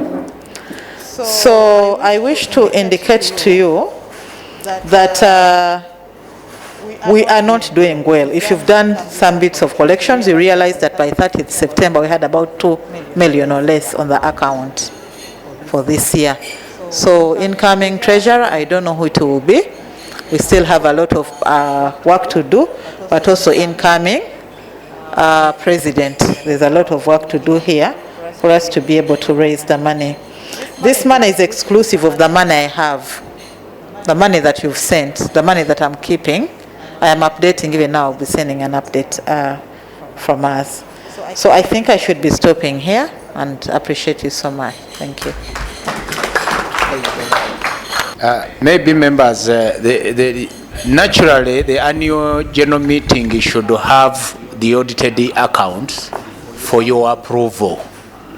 But because the financial year has not ended, and because of the time constraint, I had wanted not to deal with this item, but because members were here, we thought it important to paint a picture for you. I was proposing that the Treasurer's report, appointment of auditors, because we have the auditors that were appointed to deal with the current accounts. We defer them and a budget approval. Instead, it was reported. We will have, together with the incoming executive, we will arrange a special general meeting to deal the incoming, because we are still members, and I'm sure they will need. Yes. So when the financial year ends, we will have a special general meeting to deal with the following. One, receive the audited accounts for consideration of members. Two, appoint the auditors or reappoint, depending on what will be decided by the general meeting. And three, approve the budget, because it's also not appropriate for the outgoing executive, which does not have a comprehensive staff, to have a budget where the incoming executive that is going to implement it has not played a role. That's why we structure that way. That when we are presenting a budget in a special meeting, the executive you have voted has played a critical role in preparing, knowing where to spend, in which areas. So I would request, if you can agree with me, that those items, the audited accounts, their auditors, and budgets be deferred and be considered in the next in the special meeting. If that is acceptable, I would invite for a motion so that we can move, because the item on election is a bit long, and we want to hear. I saw on your social media, our social media platform, people want to hear. They want to see papers. So can I hear some motions, if that is acceptable? If not, we delve into them. But that was my view. Yes, Sir Becca? Okay. There is a motion from Becca Kayondo that we defer these items and we have a special general meeting to consider those ones. Second? Names? And Kwizera Ali and the senior Asman Kiyingi, they have seconded the motion. That takes us to move a bit faster, and I think it will take us to the next agenda item, which is election of new office bearers. I hand you over again to the Secretary General for guidance on the process. Now, on this agenda item, according to our Constitution, Article 9, Sub Article 6, the EC has to be, the executive recommends three members of the EC, and the General Assembly approves. Upon approval, then those members can choose people they can work with in the process of electing the new office bearers. So that is the procedure. Now the executive resolved. Actually, I didn't tell you. In our tenure, actually in this year alone, we held 9 physical board meetings and 4 virtual board meetings. We had more than 50 resolutions, and we managed to implement about 35 of them. And amongst one of the resolutions we reached was to recommend our brother Abakari Kayondo, then our other brother Kasim Chigongo, and then Sister Fatuma Kakoza, and Sister Thurayya Namugerwa. Unfortunately, Sister Kakoza Fatuma has sent in his apologies. She got an emergency and she has just left to attend to the same, just in case she can be back, but I'm not so sure about the same. And Sister Thurayya Namugerwa, she's been held up at Chambogo University where she lectures. At the moment, we have 2 members who the board, I don't know whether they come. Let's first have Abubakar, and then Chigon Kasim, I think, has gone for prayers. And then we need 1 lady member, Sumaya Nancha. So come out for recognition. If you accept the recommendation, you can either, the General Assembly can either approve you, and thereafter you can choose the members you're going to work with. Notwithstanding the fact that we have 7 posts: 1, the president; 2, vice president; 3, treasurer; 4, secretary general; then deputy secretary general, publicity, and then the religious affairs secretary. Now, according to our constitution, as our CEO rightly said, on the board, there are 2 other EXCO members who are appointed by the board from the former executive members, who perhaps either may or may not qualify to partake in the new executive. On that note, according to our constitution, the same Article 9 about elections, a member cannot be elected twice, more than twice. If you serve once, you can only serve the second time, and you cannot serve any other time more than the second time. So, amongst us here, there are those who don't qualify, who are not eligible to be re-elected in office. Thank you. You can see we recommended about 4 names, but out of the 4 names, we have only 2. I think Chigongo is coming back. Is he around or he has left? Okay. What do we do, members? Can we have more names? Yes? Yes, Dr. Sarah. Farida Nabachibi. Who is seconding? Okay. Why? Do you know what you're standing for? She has to be a lady. For gender. Elections committee. Elections committee. Now. Right now. He's already seconded. She's already seconded.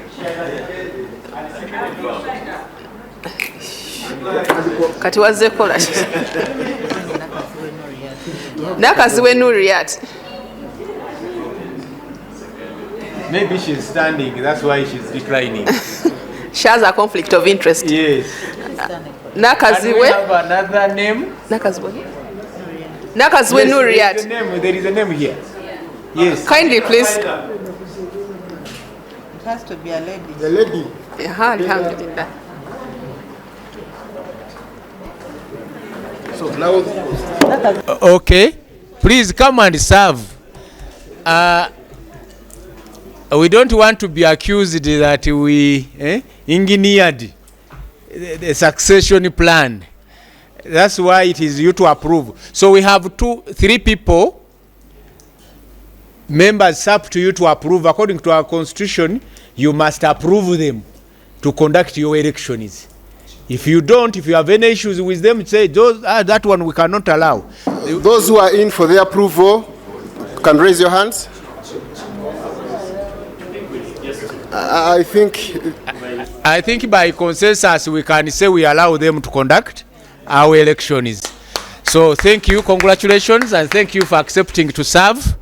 With that, I think we can put you in charge of this high table, and you start now organizing our election. You have the CEO, I think, to remain guiding technically on how to proceed. For us, we want to ask of you to give us our new leadership at the end of this exercise. Thank you very much, members. I'll only come back to adjourn this meeting after the elections. Before you take leave, my president, Mr. President, how it's going to be, names are going to be nominated on each and every post or position. And if that person is eligible to stand for that post, then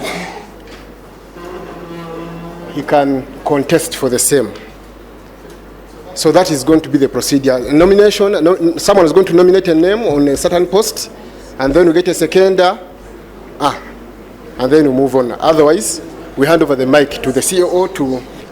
Ladies and gentlemen, as they take leave, we want to conduct this exercise in as short a time as possible.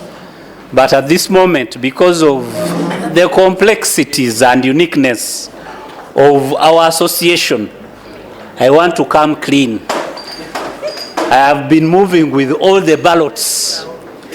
They are here. I am the only one, not even the president has had access to the ballots. But I want people to know how this was done. Because we did not know who will be nominated,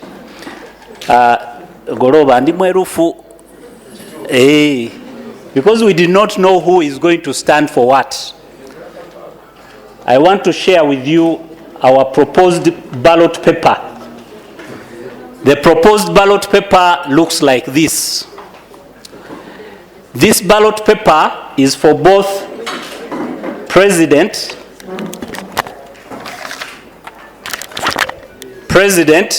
and vice president. On one side, president; on the other side, vice president. But there are no names. Then we'll have a ballot paper for the secretary, our general secretary, and then the deputy secretary. If you may observe, the person who will get these two will get a ballot paper for president, vice president. It has a serial number, 001. Then we'll get another ballot paper for general secretary and the deputy. It also has the same serial number. Then we'll move to Secretary Dawa and Publicity Secretary. They also share the same ballot paper, same number. And finally, the treasurer. We have 7 elective offices. The ex-officials are chosen amongst the outgoing. 2 of them become part of for continuity purposes. So, as they take over, because now these are no longer my materials, they are 99. From serial number 1 to serial number 99. Because we thought our numbers would range between 50 and 100. So for accountability purposes, we are going to count the ones that will be cast. We'll also count the ones that have not been cast, for people to know that this has been done freely. If anything, if they are, what do they call them? No. If there is ballot stuffing, I am accountable. As I said, I am the only one who had access on the design of those ballot papers. Now, when the election time comes, you write the name of the individual. Because we did not put names, it is not ticking. You write the name of that individual. Those will be proposed for the different elective positions. At this moment, that was my guidance. I want to hand over to the Electoral Commission.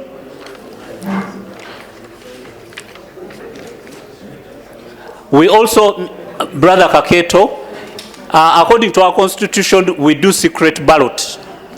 So we are going to have 3 boxes, transparent. Brother Kaketo, where are our ballot boxes? Yes, we have ballot boxes. We made 3, such that that time is done. Now, as I hand over, we are going to give opportunity to individuals to pitch their plans for 1 minute. I hope we won't have very many people.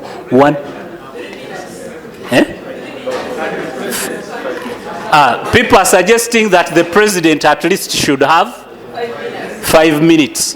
So I hand over to the treasurer is reminding us, for you to be nominated, you must be fully paid up. We have the vetting system. That shouldn't worry you. Thank you very much. Bismillahirrahmanirrahim. Alhamdulillah. Salatu wassalamu ala rasulillah. Sallallahu alayhi wa alihi wa sahbihi wa sallim wa ba'd. Assalamu alaikum wa rahmatullahi wa barakatuh.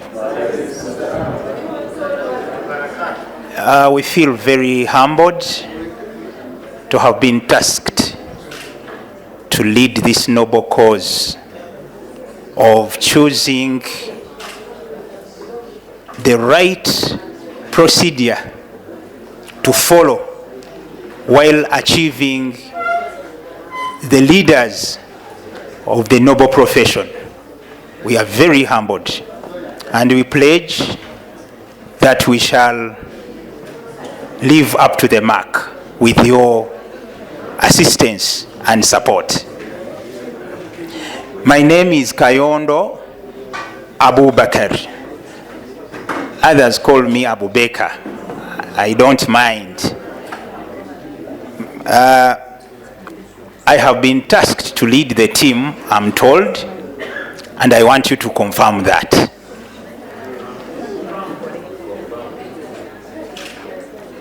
I have experience in this process, but it is not the experience as such. It is cooperation. If you cooperate, we shall have the best result. I want to assure you that as the leader, I will deliver what you have. I will deliver what you have brought to me to deliver. I will not deliver any other thing. Let me invite my sister to also introduce herself so that you can know. Actually, my sisters, when you finish, you give to her, and then we can start the program. We don't intend to be here for long. Assalamu alaikum wa rahmatullahi wa barakatuh. I'm Nakas Wenuriat Sulaiman, and all I can say is we are going to do our best to do our duty in this. Assalamu alaikum wa rahmatullahi wa barakatuh. I am Namgera Thurayya. He is a member of the electoral committee. Maybe for guidance, I must also remind our Secretary General that the executive steps aside, but the Secretariat does not. So you are supposed to capture the proceedings as a true reflection of what is transpiring. So, yes, Brother Goloba. Wa alaikum salam wa rahmatullahi wa barakatuh.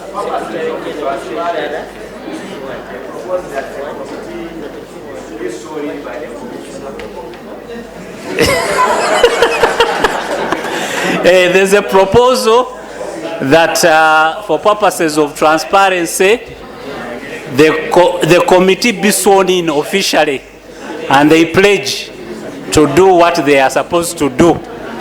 And the suggestion that we use a commissioner of oaths. Council Senkumba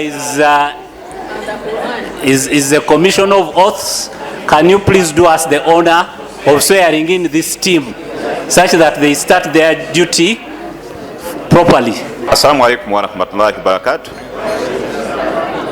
I'm Ahmed Senkumba. I've been requested to administer an oath of allegiance by the commissioners who are actually constituting this committee, which will actually preside over the voting process. And I'm starting with the chairperson of the committee. I stand? Yeah, you stand. That I, Kayondo Abubakar, affirm that I shall execute my duties that I shall execute my duties as the chairperson of the Umlas Electoral Committee, as the chairperson of the Umlas Electoral Committee, faithfully guided by the principles of Islamic faithfully guided by the principles of Islam and Umlas Constitution. and Umlas Constitution. So help me Allah. So help me Allah. I give to her.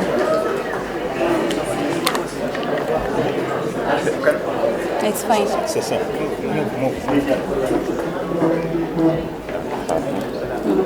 I, Your name? Nakazwenuriat Sulaiman, affirm that I shall Execute my duties execute my duties as a member as a member of the Umlas Committee, of the Umlas Electoral Committee, faithfully guided by the principles of Islam guided by the principles of Islam and Umlas Constitution. and Umlas Constitution. So help me Allah. So help me Allah.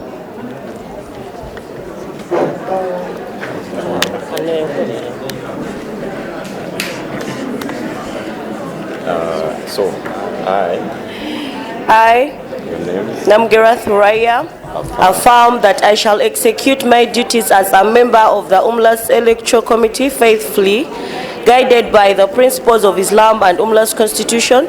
So help me Allah.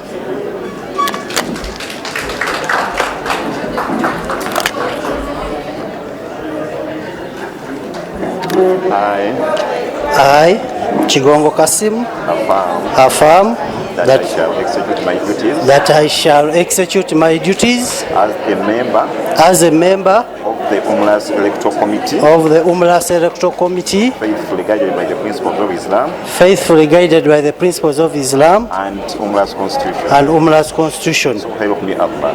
So help me Allah.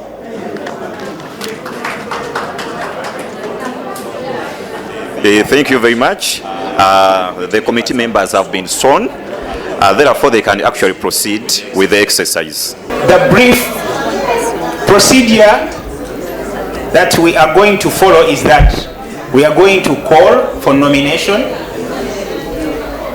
and then that person shall proceed to be verified by the treasurer to confirm that is fully paid, because we don't want to elect somebody and then they say this person was not fully paid, and that is within the knowledge of the treasurer. So after the nomination, that person will be verified. If he's verified, then we shall confirm that that person is nominated, duly nominated, and then we shall proceed to the other office. Then after the nominations, we shall have the campaigns in brief, and then after the nominations, we shall guide you on the polling process, on the voting process, how we are going to vote. And without much ado, we want to start with the president. The office of the president, we call for the nomination, and we want to bring this to your attention, that during the process of polling or voting, the ballot paper will have the president on the face and the vice president at the back. So there is no change. This is how it is. So that is how we are going to call the nomination. So we now invite the names of the suitable candidate for president of the Uganda Muslim Lawyers Association. Are you writing? Yeah, I'm writing. I can see one hand. Wa alaikum salam wa rahmatullahi. Order.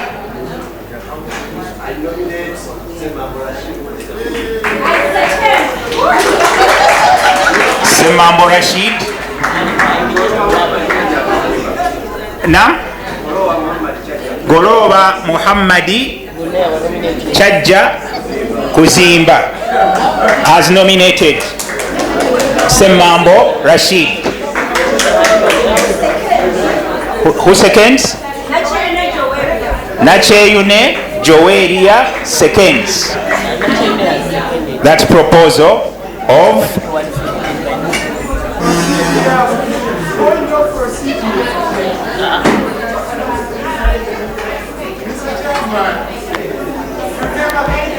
as regards the eligibility of those who are nominated and seconded.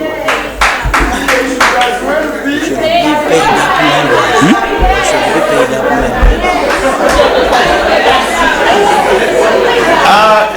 like I earlier said, our treasurer will have to verify, and after the verification, I think that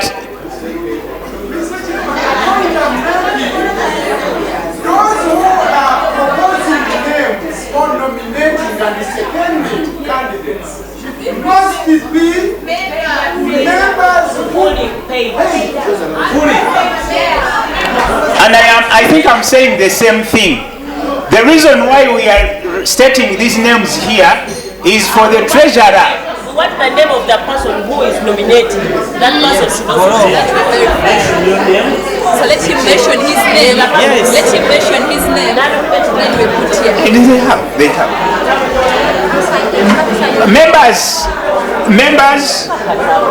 I want to re-echo my statement, and it is in accordance with what the member was saying. Council Narukola. The person whose name is proposed is going to be verified. The person who is proposing. That is number one. Number two, the proposer must also be verified. And the seconder must also be verified. Because this is a business of fully paid up members. If you are not, you are not going to be part of the voting process. For now,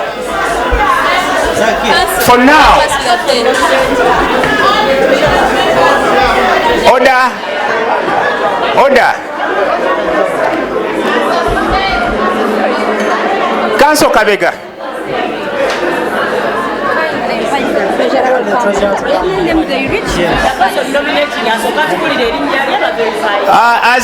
As Council Kabega comes, I invite the treasurer to come. Wa alaikum salam.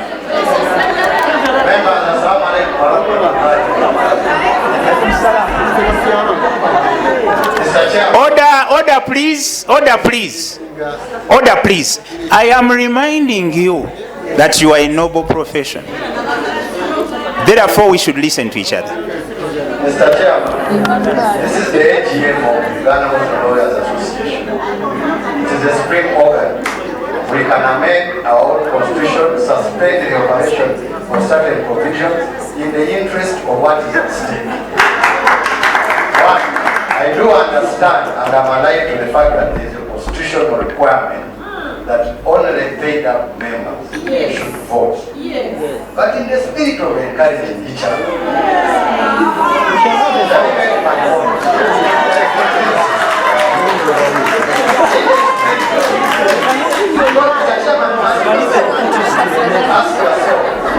we are 280 members. We are less than 100 in this house.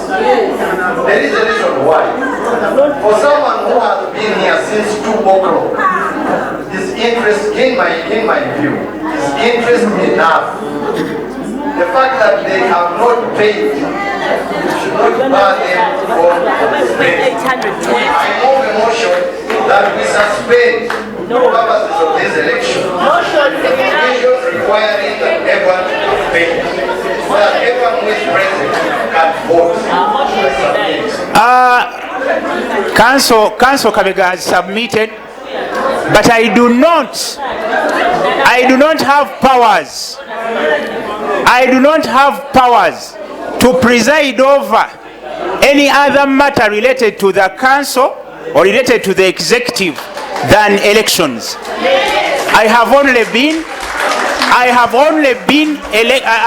appointed to conduct the elections, not to amend the constitution, because I don't have those powers. Ladies and gentlemen, listen. Ladies and gentlemen,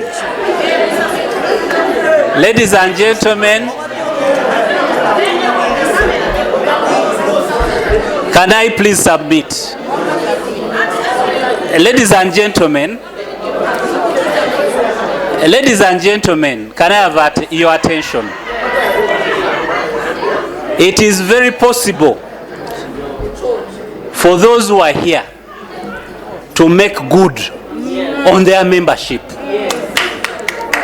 The minimum requirement for one to partake in this exercise is to be a fully paid up member.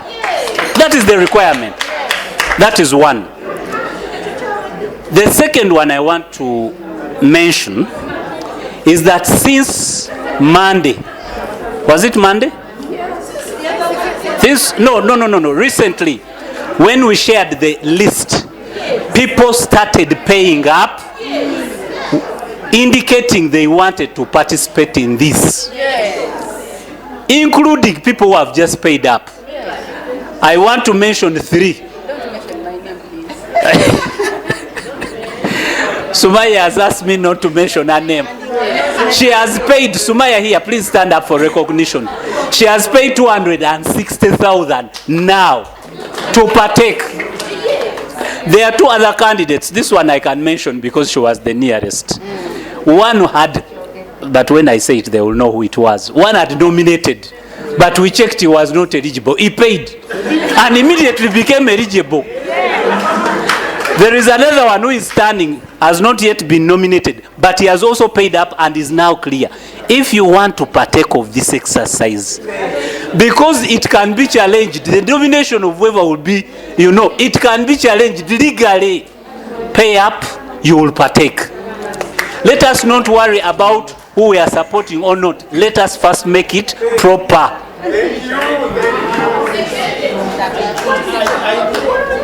You will come next. Assalamu alaikum wa rahmatullahi wa barakatuh. I beg to move a motion that it's only the Electoral Commission that is supposed to be speaking right now. Electoral Commission. Can we hand over to Electoral Commission to start the voting exercise? Why are you delaying? Can we proceed? The name which has been nominated and the nominee and the seconder are being verified as we move to the next office. At the end, I will read to you those who have been duly nominated and who have complied with the requirements. The next office is the office of the Vice President. I have not closed the nominations.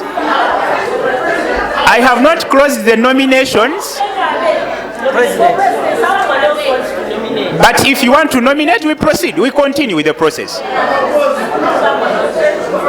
other nomination for presidency? Any other nomination?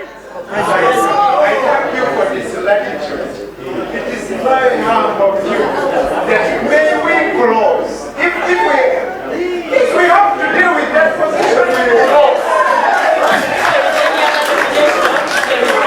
Now, proceed. Wait a minute. Wait a minute. The jurisdiction to close lies with this office. We are now waiting for the verification results. And after the verification results, we shall proceed to confirm. As of now, we are saying if there is no other nomination for president, we move to the next office. If there is, raise your hand. Only when you are raising to the name.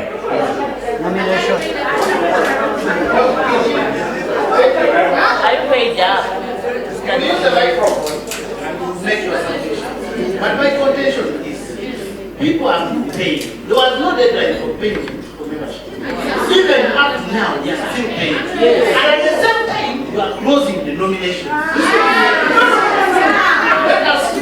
So you want to pay and nominate himself. It's okay. What was the deadline for payment? That's the first question. Second, are you trying to favor others and pull out others? No. What the the question you are saying there anyone else wants to nominate.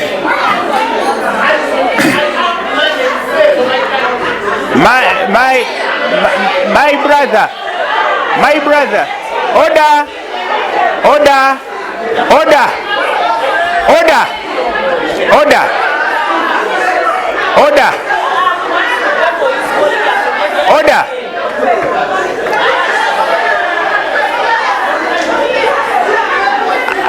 I am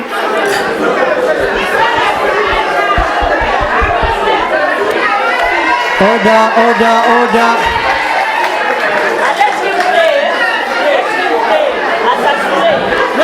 No, you know what? We need to put timelines. Shall we vote? We should put timeline. We give it time.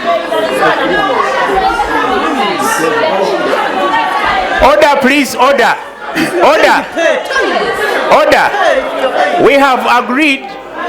We have agreed with my members here. Listen please. We have agreed with my members here that we need timelines. We are not going to be here forever. We are proposing and we are confirming that we are going to give 3 minutes. 3 minutes within which to propose the names for that particular office. After 3 minutes, we shall close. That is the rule. That is the rule. We are not going to allow you to pay up to 7 or 8. 3 minutes, and they are running for the office of the president. Bala 3 minutes. Members,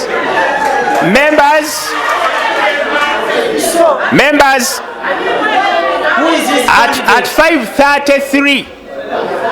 5:33, we are closing, calling for nominations for president, and we shall move to the vice president. No, we give them 3. 3 is enough.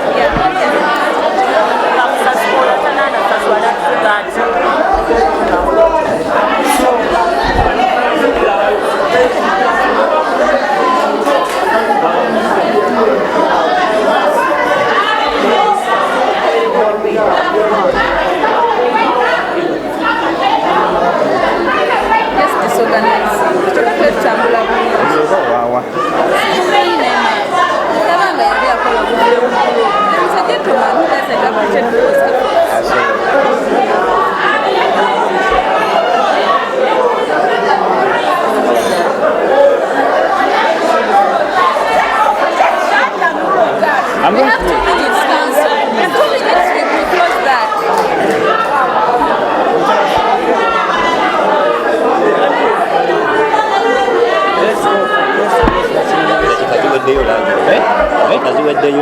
So what is your name?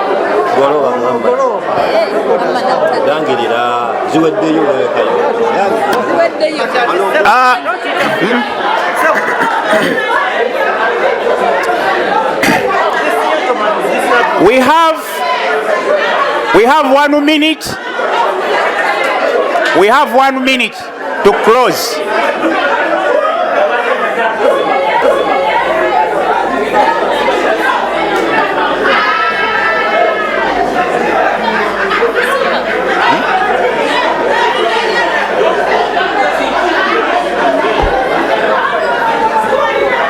The minute is over.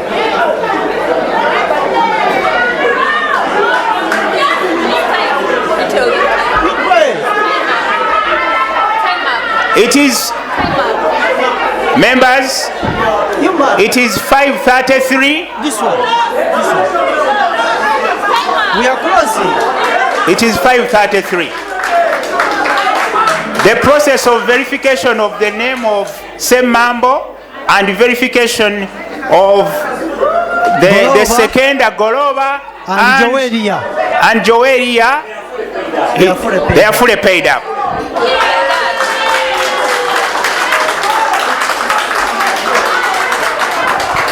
Okay.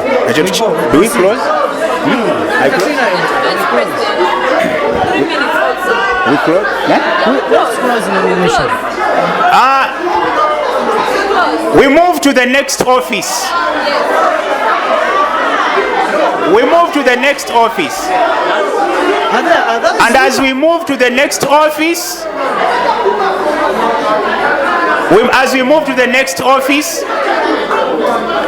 by lapse of time, 3 minutes after nomination, proposal and seconding of the name of Semambo Rashid, no other name was brought to our attention, and their verification having been made by the office of the treasurer,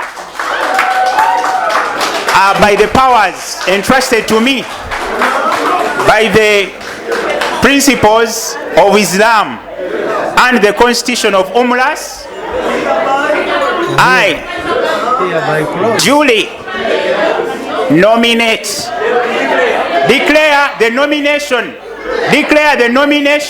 of Semambo Rashid for the position valid for the position of President of Uganda Muslim Lawyers Association.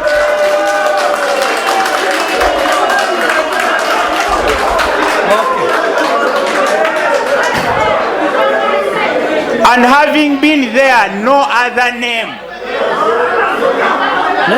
I hereby declare Semambo Rashid elected and opposed.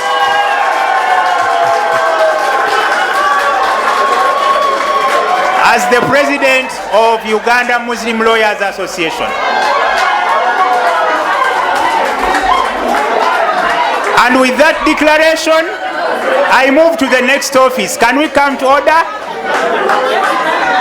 Nomination for the position of Vice President.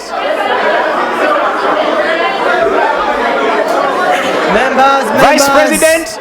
Members, order. Council Nalukola. Council Nalukola. Propose. My name is Luyimbazi Nalukola. I do hereby propose Sophia Nabagala Chigozi for the position of Vice President, Uganda Muslim Lawyers Association. Sophia Nabagala Chigozi proposed. Seconder. Now, your name? Your name? Chigongo Lukwago Umar, seconds. Within 3 minutes, we shall have the verification done. CEO. And if there are no other names, CEO. We shall proceed. CEO. Any other nominee? Nominator, proposer. CEO, please confirm. They are paid up. Sekenda is Lukwago Umar. Lukwago Umaru. Are you paid up? Let him confirm. Let him confirm. And we are counting the 3 minutes. Ozibala.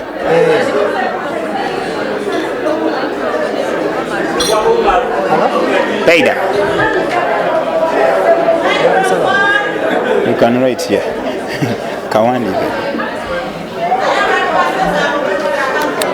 Assalamu alaikum wa rahmatullahi wa barakatuh. Yes. Nakachwa Sarah, I propose Wanjui Zakia Badru for Vice President. Nakachwa. Have you captured the name? Nakachwa Wanjui. Nakachwa has proposed Wanjui Zakia as the Vice President. And Sekenda? Who is seconding? Come. Nakachwa Sarah. Nakachwa Sarah. Nakachwa Sarah. The name? Assalamu alaikum wa rahmatullahi wa barakatuh. Nantambi Umaira Asiati. Nantambi Umaira Asiat. I second Council Wanjui Zakia for Vice President. CEO, please confirm their Nantambi Umaira. Nantambi Umaira seconds Wanjui Zakia to be the Vice President. CEO, confirm their. We are waiting for the verification. Meanwhile, the 3 minutes are running. Nakacha Sara. The Sekenda is not fully paid up for Wanjui Zakia.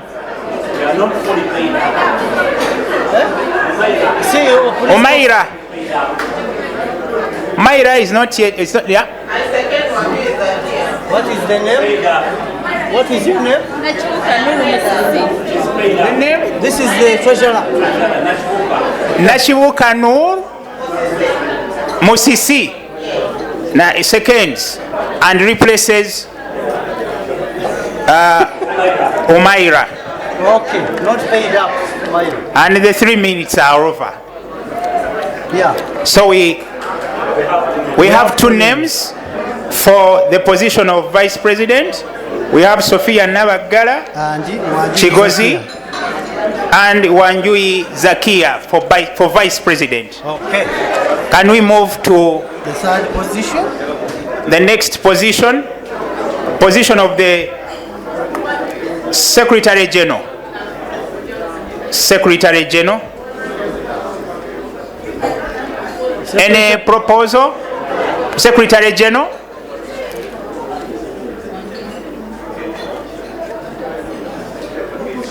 Name of the Secretary General of Umlas? Goloba is proposing.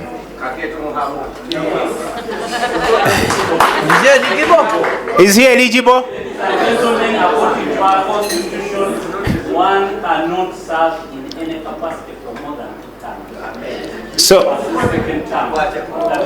okay, noted. Dr. Sarah?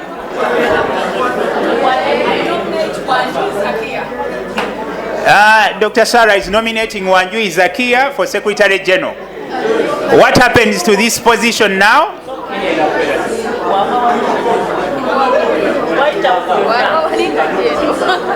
We need some guidance there.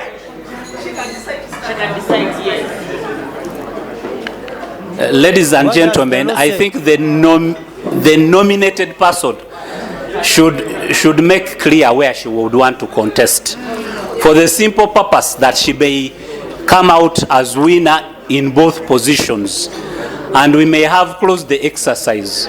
So I pray that she chooses Talafia oyingire oba tukutwale Taiwani. Yalla. Assalamu alaikum wa rahmatullahi wa barakatuh. Wa alaikum assalam wa rahmatullahi wa barakatuh. I stand down for the President and the General Secretary.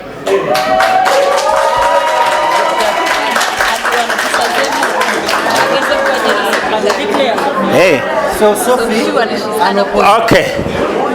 Now she has chosen to go for the position of Secretary General, right? Therefore, the timelines having been adhered to as 3 minutes, and within that time there were only 2 candidates and one has withdrawn from that position. Therefore, Sophia Nabagala Chigozi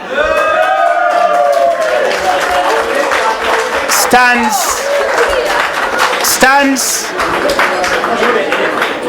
duly elected and opposed for the position of Vice President of the Uganda Muslim Lawyers Association. We move to the next position of Secretary General, and we have 3 minutes. Wanjui Zakia being the only one proposed by Council Sarah, and we need a seconder. We need a seconder for Council Asuman. Council Asuman Chinji, seconds. Wanjui's nomination for Secretary General. Who was? Asman Chinji. Asman Chinji. Asman Chinji. Yes, Council Asman Chinji. Verify.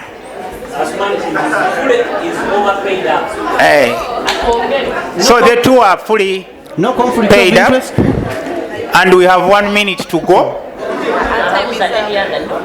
If there are any other names within that 1 minute, should be raised. As the minute runs and there are no other, then we shall declare.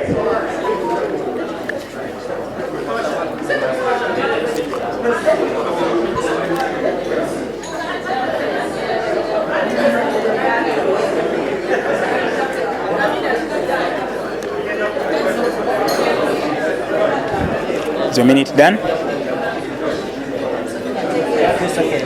A few seconds.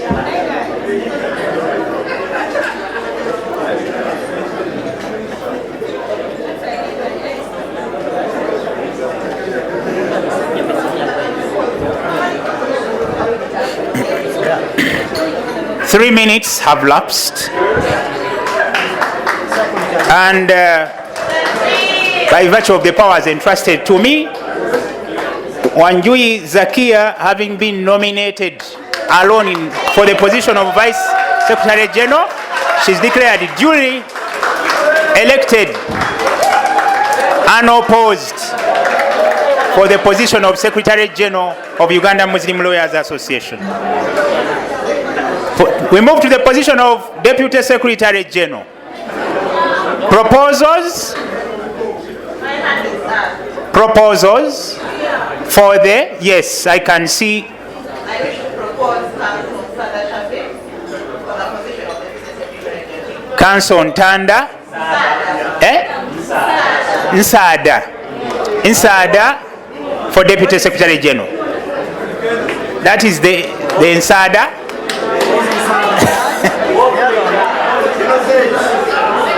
Seconder.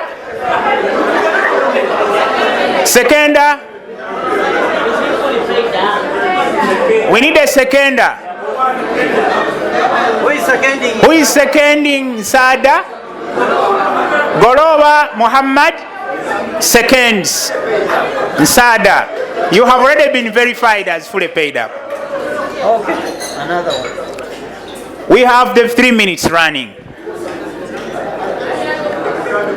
We have the 3 minutes running.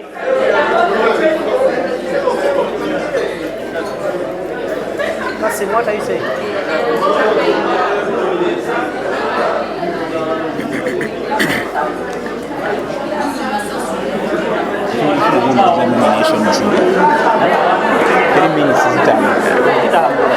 Zigwako kulisa wana mumeka.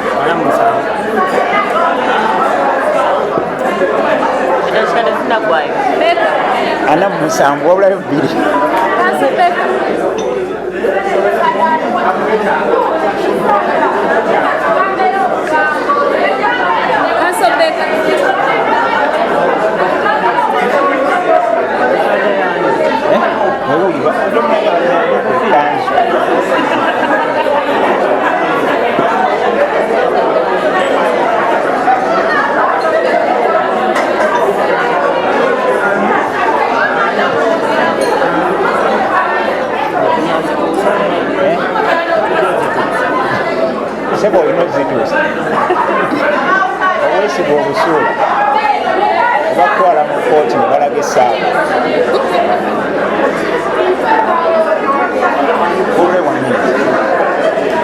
We have 1 minute to go.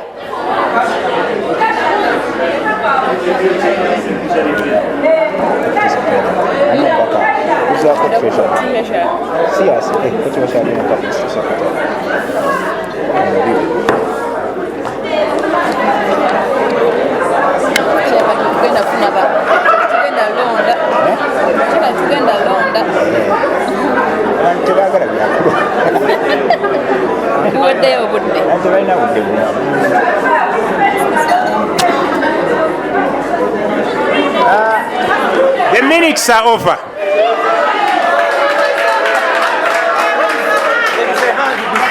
The minutes are over. Yes?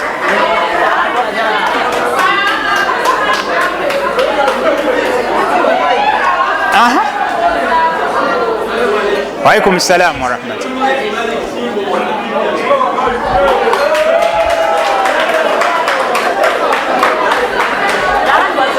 Yes? Yes?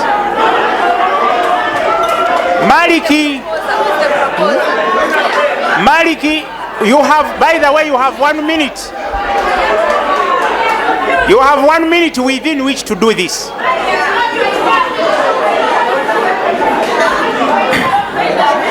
And from the verification,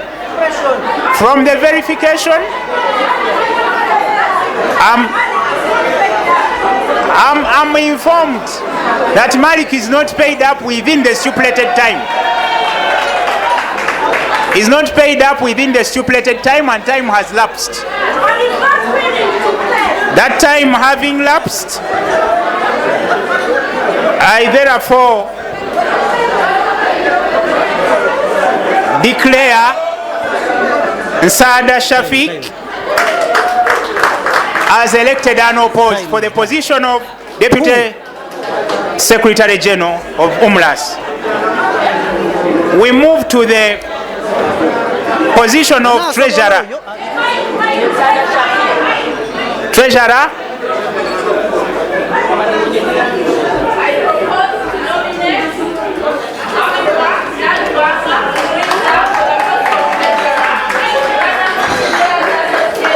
The name?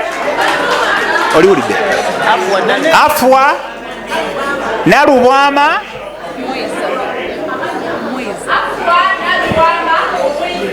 Omwiza for the position of treasurer. Can she stand? Can she stand for recognition?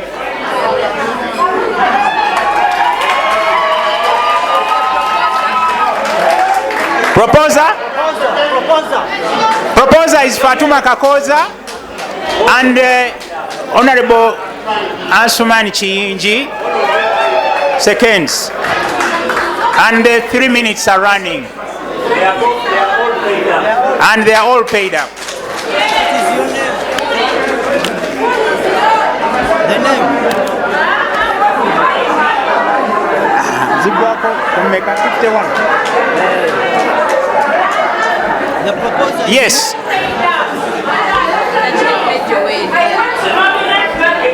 The proposal.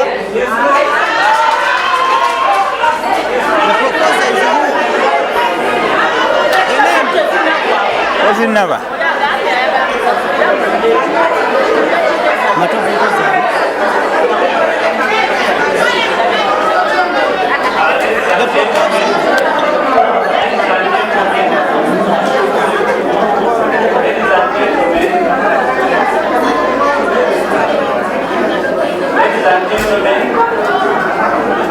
Can you make a list of the names of those positions? So that's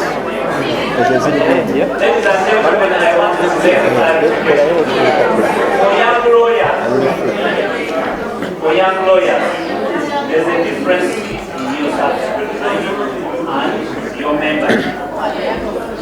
A young lawyer is one who has not been in practice. Who has been in practice for less than 5 years. 5 and above, you pay 100. No, what I'm saying, make a list of those who have gone to the position just behind here. So,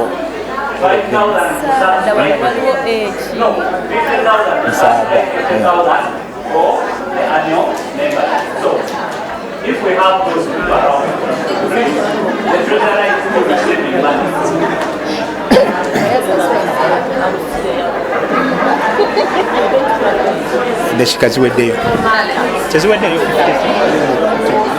The minutes have lapsed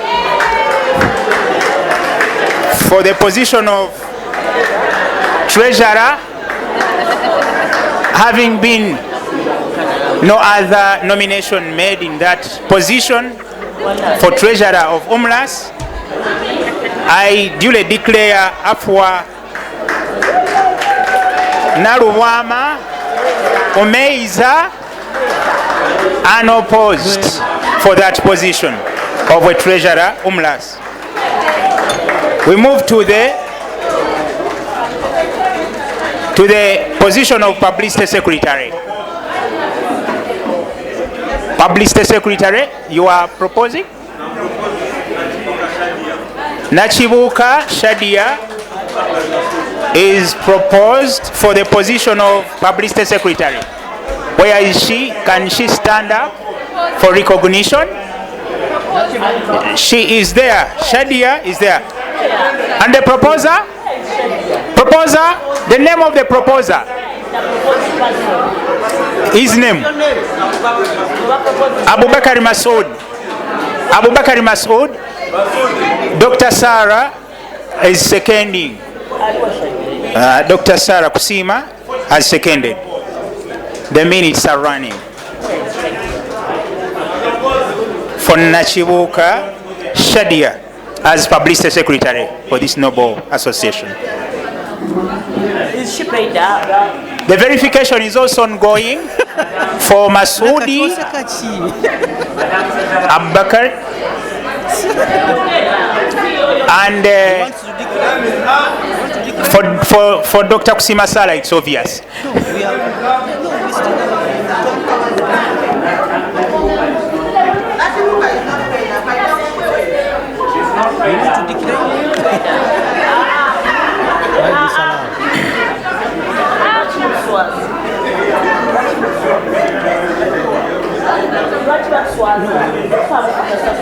The minutes are still running so she can pay if she's not paid up. The minutes are still running. Within the 3 minutes she can pay. She's not Yasasula. There is someone else who has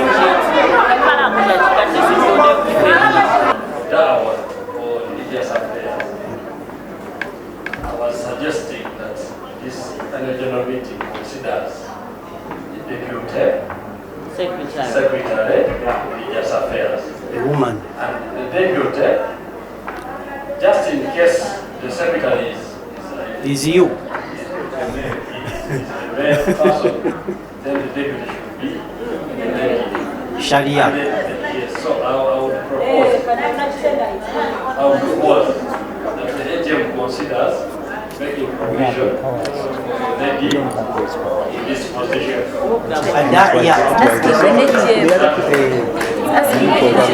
You overrule him because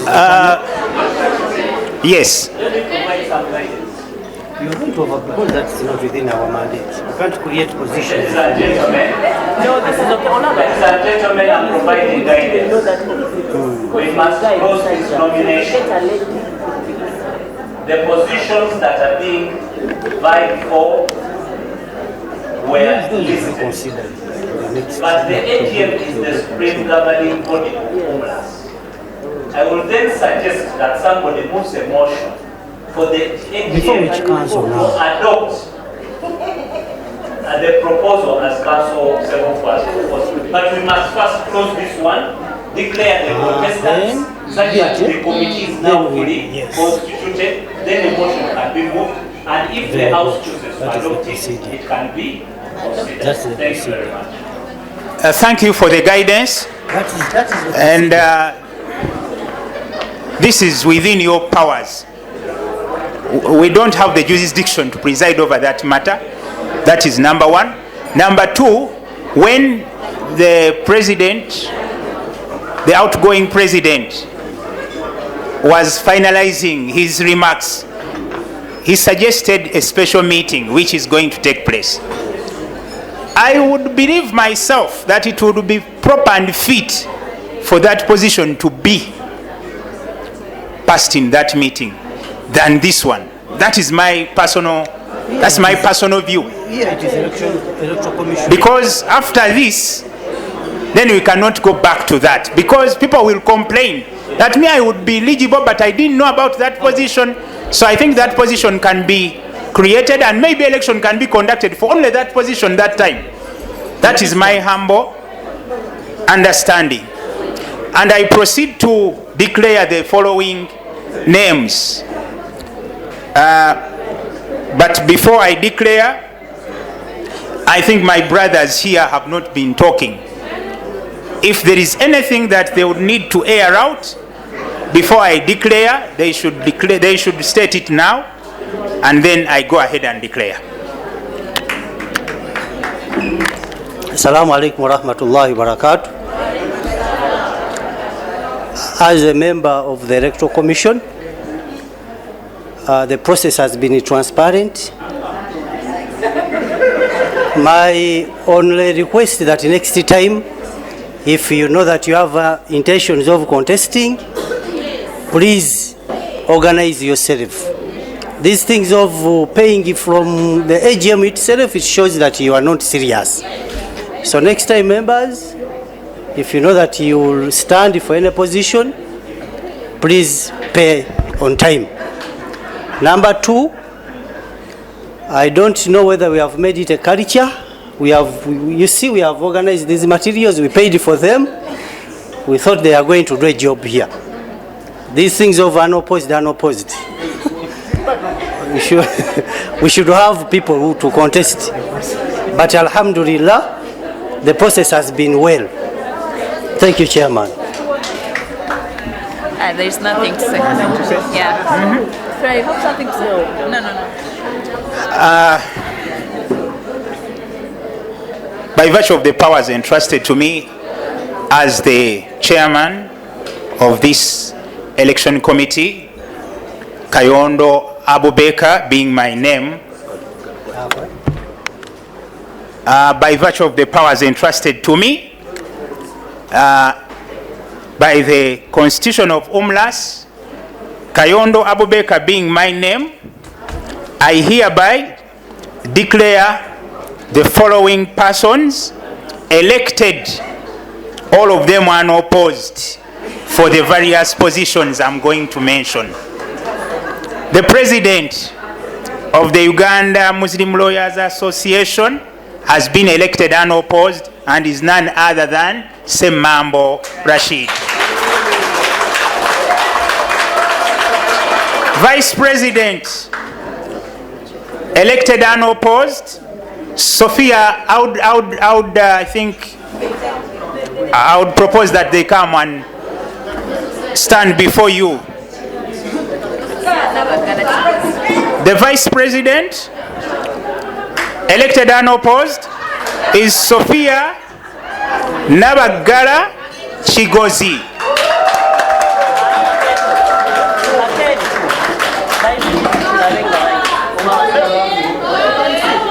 For the position of Secretary General, Zakia Wanjui Badru, elected unopposed. For the position of Deputy Secretary General, elected unopposed, is Kanson Sada Shafiq.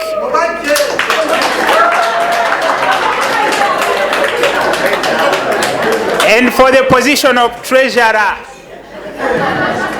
of Uganda Muslim Lawyers Association, Afwan Naruwama is elected unopposed. For the position of Publicity Secretary, for the position of Treasurer,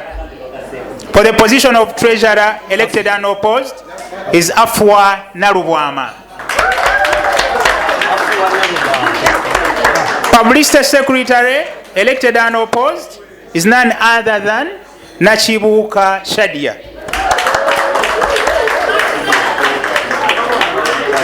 Secretary for Dawa, elected and opposed, is Sheikh Sebufu Usama.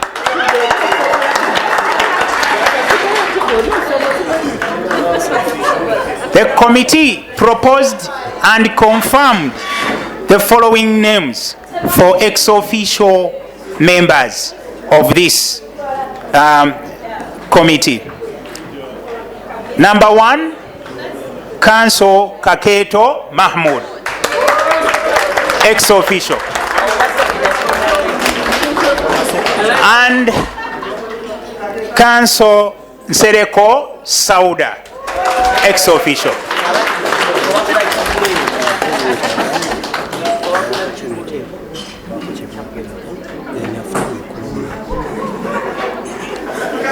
So these are the people you have entrusted the drivership of this noble association of Muslim lawyers. And without wasting time any further, I have been informed that these people cannot go without saying a word. I will therefore hand over the mic to the President-elect, Semambo Rashid, to address you. I congratulate all of you, and I want to thank you for giving me the opportunity to chair this electoral body for a day or hours. Mr. Semambo, you have the floor. We are now functus official. CEO, you will take over from there.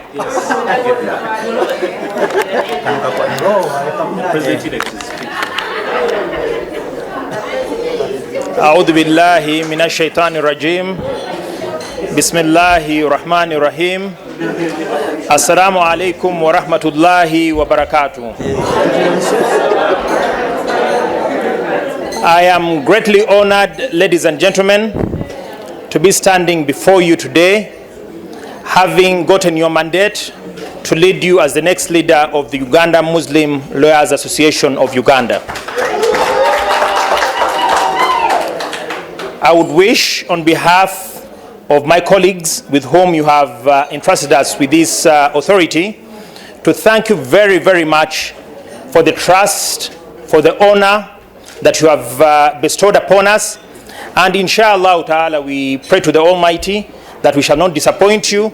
We shall enable Umlas to move in leaps and bounds and to become even much better than what our predecessors had already achieved. So, in a special way, ladies and gentlemen, I wish to thank the outgoing executive, led by my brother, my land friend, Mr. Ali Kankaka, for a job very, very well done. It is never easy leading people, especially when you're leading a certain kind of people, land friends, because unfortunately it's in their very nature to have this tug and pull whenever there is an issue. But building consensus, as the previous executive has been doing, is the key to success, and I want to thank you very, very much, Mr. President, as well as the outgoing executive, for a job very well done. Ladies and gentlemen, they've given me an opportunity. Any society, any community is as effective, is as good, as transformational, or otherwise as the quality of its leaders. When you choose leadership, you choose direction. And I have a firm belief that in us today, you have chosen a leadership that is inclined towards improving the standing of both the association as well as its members. And this is an undertaking that we make very solemnly before God and before mankind. And we assure you, inshallah ta'ala, that we are going to build on the already firm foundation that our predecessors have already set up for us. We want to thank you very, very much for this opportunity. But there is something I would wish to emphasize, ladies and gentlemen, and that is the issue of unity. We seem to have an ongoing challenge as the Muslim community in regard to unity, not only as lawyers, but generally as a Muslim community, the Ummah. It is quite ironic because you all know that in the Holy Quran, God says, I enjoin upon you to hold steadfast upon the rope that joins you together. And the Prophet Muhammad says, a Muslim is a brother to a fellow Muslim. When you see what goes on in our country, when you see what goes on the different fora, whether for lawyers or engineers or whatever it is, I am reminded and saddened by the words of God in the Holy Quran when he spoke, and he did not speak to us as Muslims. He meant the hypocrites and the disbelievers. In Surah Al-Hashr, God says, تَحْسِبُهُمْ جَمِيعًا وَقُلُوبُهُمْ شَتَّى. That when you look at them, you think they are one family. But in their hearts, shatta, they are divided. Isn't this truest when it comes to who we are today? What is that separates us so badly that we can never ever reconcile?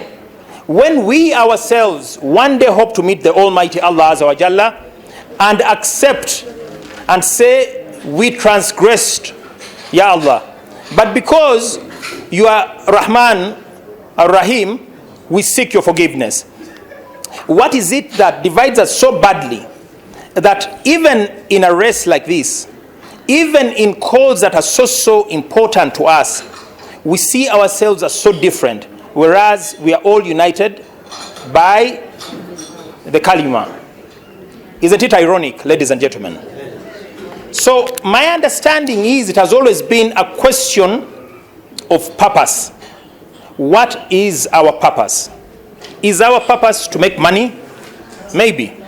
Is our purpose to get a lot of praise? Maybe. To get positions? Maybe. But do we understand that we have a greater purpose as human beings? And that is why I am here as your next president.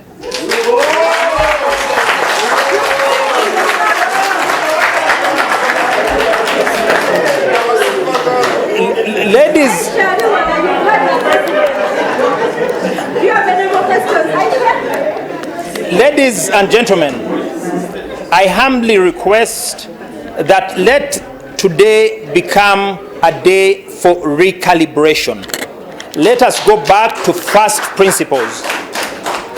Let us search, because I usually say that the greatest virtue God can grant any person is the ability to self-reflect, introspection. When you are alone in the night in your bed, could we all make it a point, inshallah, and say, Semmambo said we should think about why we are here. We should think and also remember that one day we shall not be here. There have been people greater than us, wealthier than us, more powerful than us, but they're all but gone. What is the reason why we're here? And if we understand that the Almighty will one day bring us to book, could we now become better people? Could we look and focus more on what binds us and try to ignore those small skirmishes and challenges that divide us? I am praying and hoping that with this new leadership, inshallah, you get inspired to come back to the fold. Because I used to be very, very good in English a long time ago. and then I got influenced by some people, so I became now a bit multilingual. But Shakespeare says once, and I think it's very important, he says that the fault, dear Brutus, is not in the stars, but it's in your eyes. Before we blame society as the Ummah, before we blame government for that matter, before we blame anybody else, our leaders or the people in our communities, have we asked ourselves our role in undermining our own progression in society? Once you don't ask yourself that question and you find fault in everybody else and everything else but yourself, then you're doomed. It is time for us to introspect, as I said, and realize that we actually have a challenge. Ourselves, personally, I do have a challenge. I may not be as patient as I may be required. I may not be as kind as may be required. I may not be as available as may be required. But now can we harness from each other's strengths? And this is the value of this leadership that you have before you. We are not perfect. We are not angels. We are not demigods. We are not the best amongst you. But it is from your mandate and your constant support that inshallah ta'ala we shall be able to transform the society for better. As I'm about to conclude, ladies and gentlemen, God says in the Holy Quran, ladies and gentlemen, if I may get your attention please, God says in the Holy Quran, Surah Al-Imran, that I have chosen, you have been chosen, you Muslims, as the best group amongst mankind to encourage enjoying good, doing good, and forbid doing bad. The question is, as an advocate, as a magistrate, as a human being, as a husband, as a wife, how far are you committed to that amana that you have? So if you have instructions from a client, do you sometimes, when they're not aware, get the client's land title and give it to a money lender for a short-term loan? As a magistrate, do you think it is right if you deny my client bail just because they're indigent, they don't have money?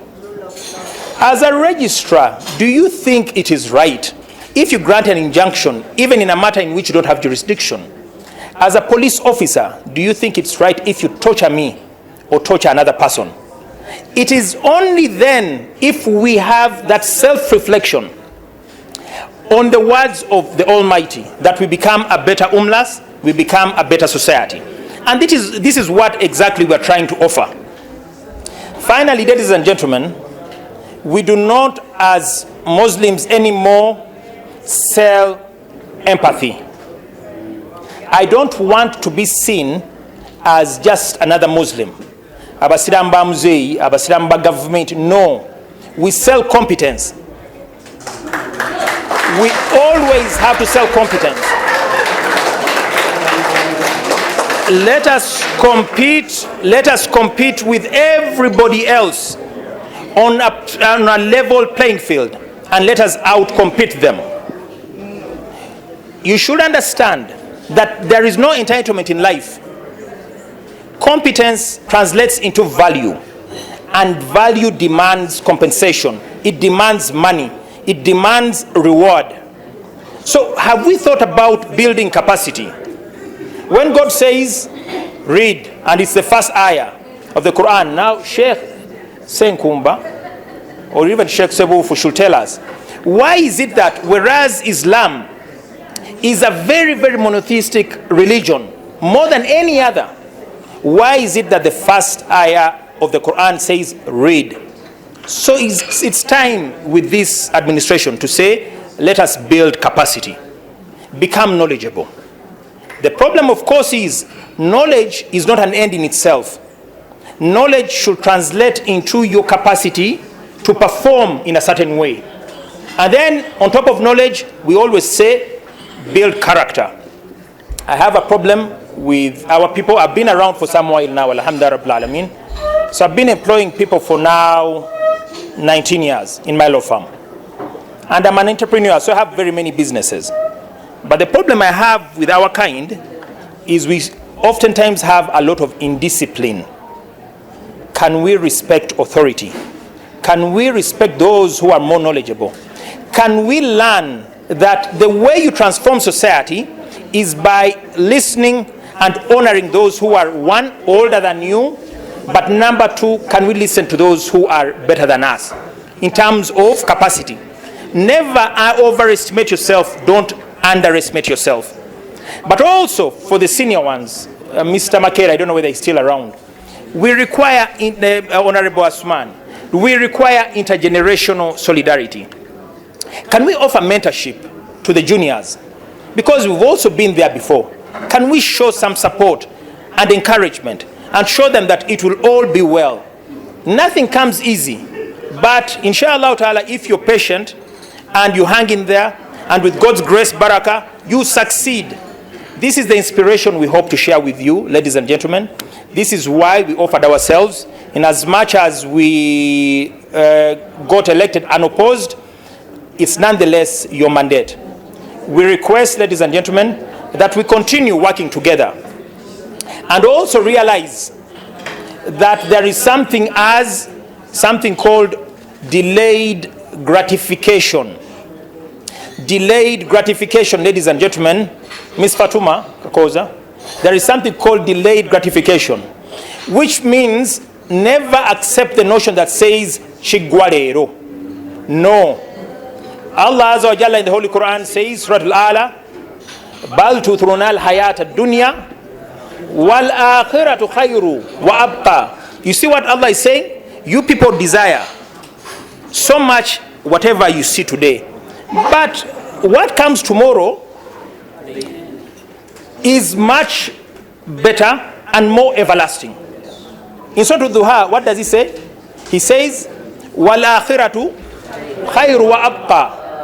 And that is the whole point. So can we as Umlas now learn something called delayed gratification? Let us wait. Let us be patient. Let us build capacity. Let us build character. And when the time comes, inshallah ta'ala, then the sky will be the limit. I want to, again, on behalf of my executive, to thank you very, very much, ladies and gentlemen, and to give you our solemn and utmost undertaking that inshallah we shall deliver to our best. Mr. Rukwago, we shall deliver to our very best, and with your support we hope to build from where the executive that's outgoing has been doing. And in a special way, want to thank all of you for the generous support, for the faith you've shown us. Shamim Azan, could we please give ourselves a round of applause, all of us? And I'm requesting that henceforth, can we maybe fight apathy in the society? Let us be more active. Let us try to be more active.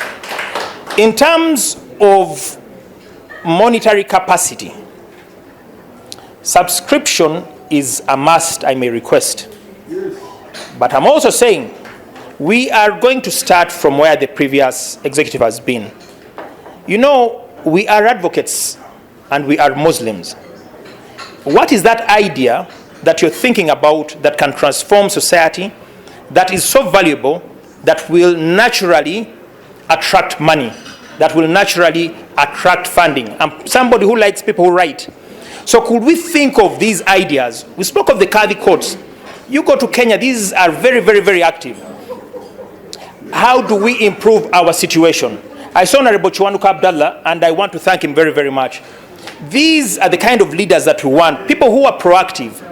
Can we find a way of being a more proactive membership to Umlas, such that we do not oppress the leadership?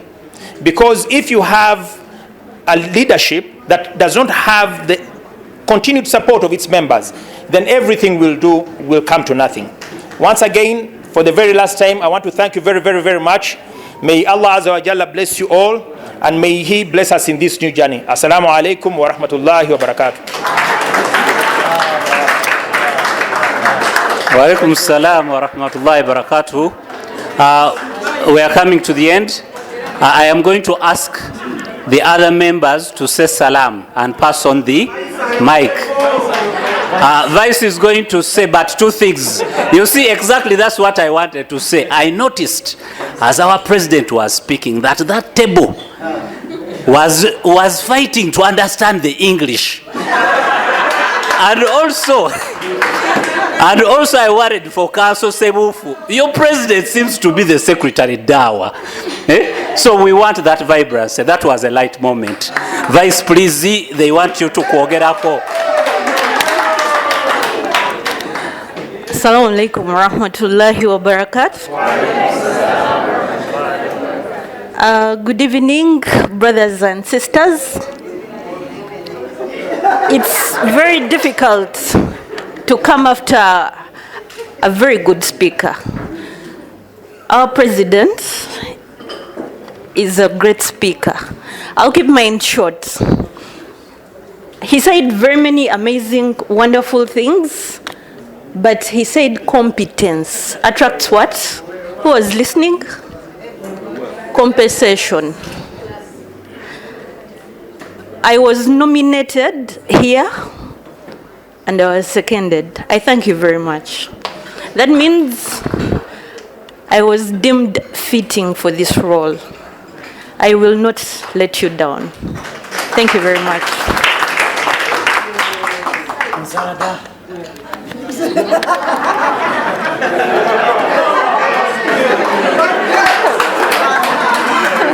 Assalamu alaikum wa rahmatullahi wa barakatuh.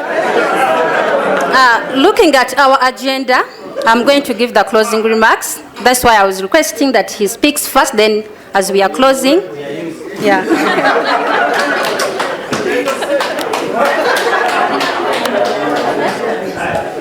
Assalamu alaikum wa rahmatullahi wa barakatuhu. Alhamdulillahi alladhi hamdan kathiran tayyiban mubarakan fihi. My name is Insada Shafiq Akaduyu, appointed in the position of Deputy Secretary General. Of course, you know the past. For me, the only thing I want to pass on to every one of us who is here is that we should train our children or our relatives who are still who are still studying to stop being shy. It is a shame. It is a shaming to contest unopposed in an institution of elites. People who are educated, people who are practicing a profession, or people who are meant to be bold. It is a shame. I myself want to even to step down because of being unopposed. People like Malik, how comes that you cannot even stand for such a position? Vis-a-vis, putting that aside, let's try to teach the coming generation to stop being shy as Muslims. That's why people are contesting for MPs, councillors, what. Few Muslims are contesting positions whereby there are many Muslims in the constituency. They are represented by people who are not Muslims. It is a shame. It is a shame. We are ambassadors of Muslims who didn't have the capacity to attain what we have attained in the legal profession. So why should we sit back and just clap? It is shame. It is shame. It is shame. Wa hadha assalamu alaikum wa rahmatullahi wa barakatuhu.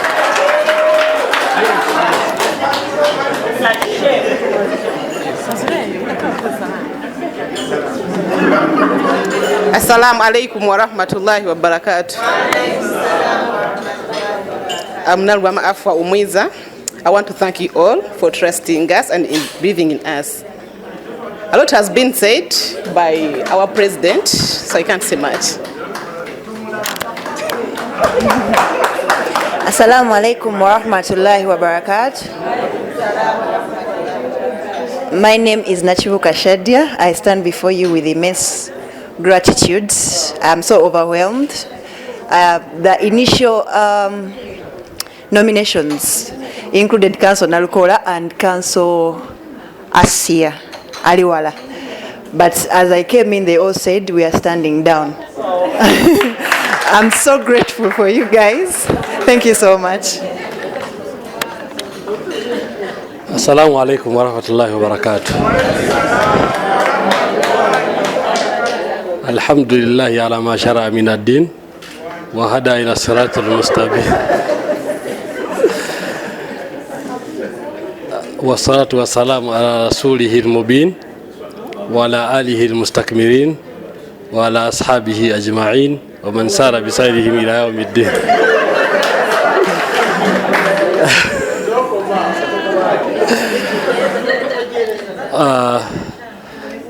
Good evening, everyone. Honestly, I don't think for this position, dawah is religious affairs, but actually that's a mistake, because dawah is the process of calling people to Islam, to embrace Islam. So it is not religious affairs.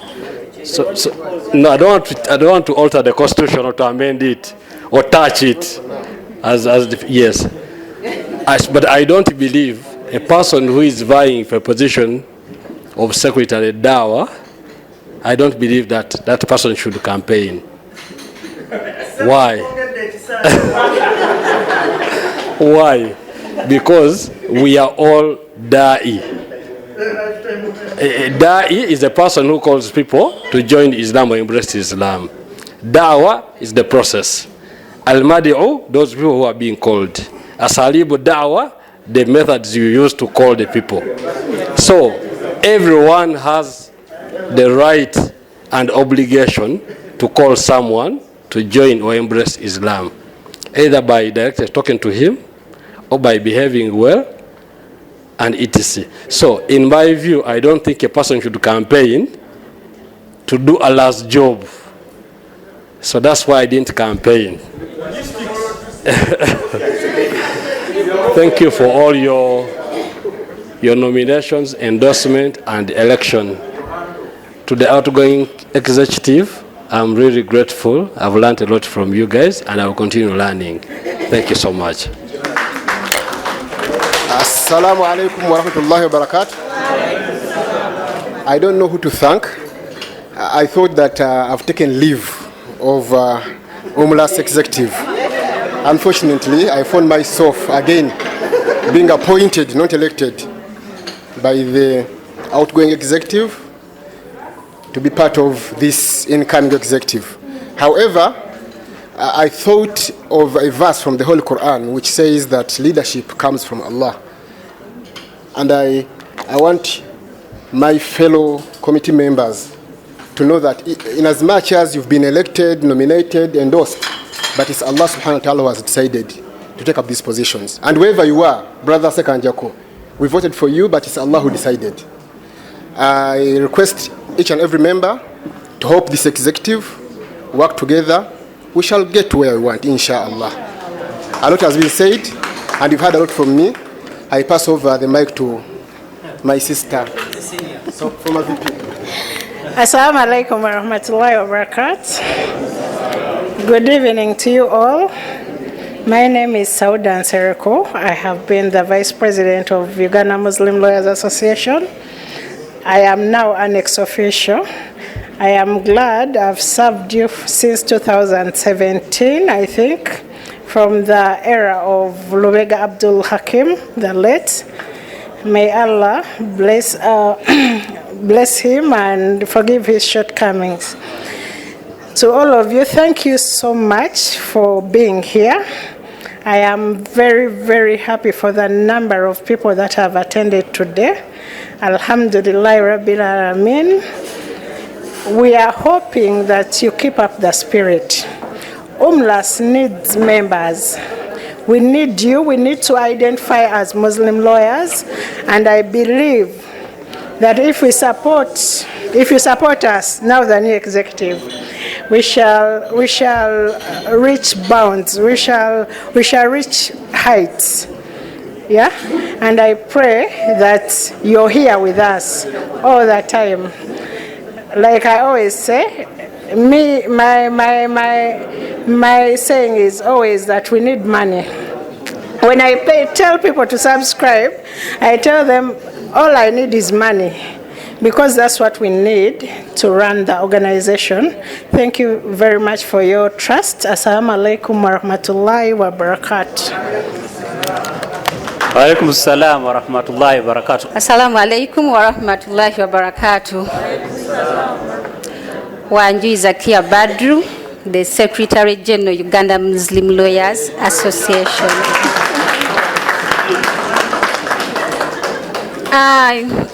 As you have seen the elections, as we have been conducting them, I was first nominated on the position of the Vice President. It's the position I wanted, because I know what it takes to be the Secretary General. That position is so demanding. You sacrifice a lot, your private practice, your family life, you sacrifice everything. That's why I wanted to be in kind of a comfort zone But I know the Vice President. I know her potential. I have worked with her in different organizations. I know her potential. When I saw that she was nominated, and I knew she never wanted to be, but Allah subhanahu wa ta'ala knows why she finally accepted. And then I said, no, if Sophie has accepted this position, innama amruhu idha arada shay'an ay yaqula lahu kun fayakun. When he decides or when he wants something to be Allah, he just says be, and it is. Ilham just came to my mind, and I said, no, Zakia. If they have decided me to be on the Secretary General, it means I have the potential. However much I may have not been believing in myself. Then I remembered the word of the President of Tanzania, Samia Suluhu. The first time she was elected in leadership, she said, you cannot know the strength of a woman. A woman is like a tea bag. You cannot understand her strength until you put that tea bag in hot water. With this representation evenly of the women, we are going to serve.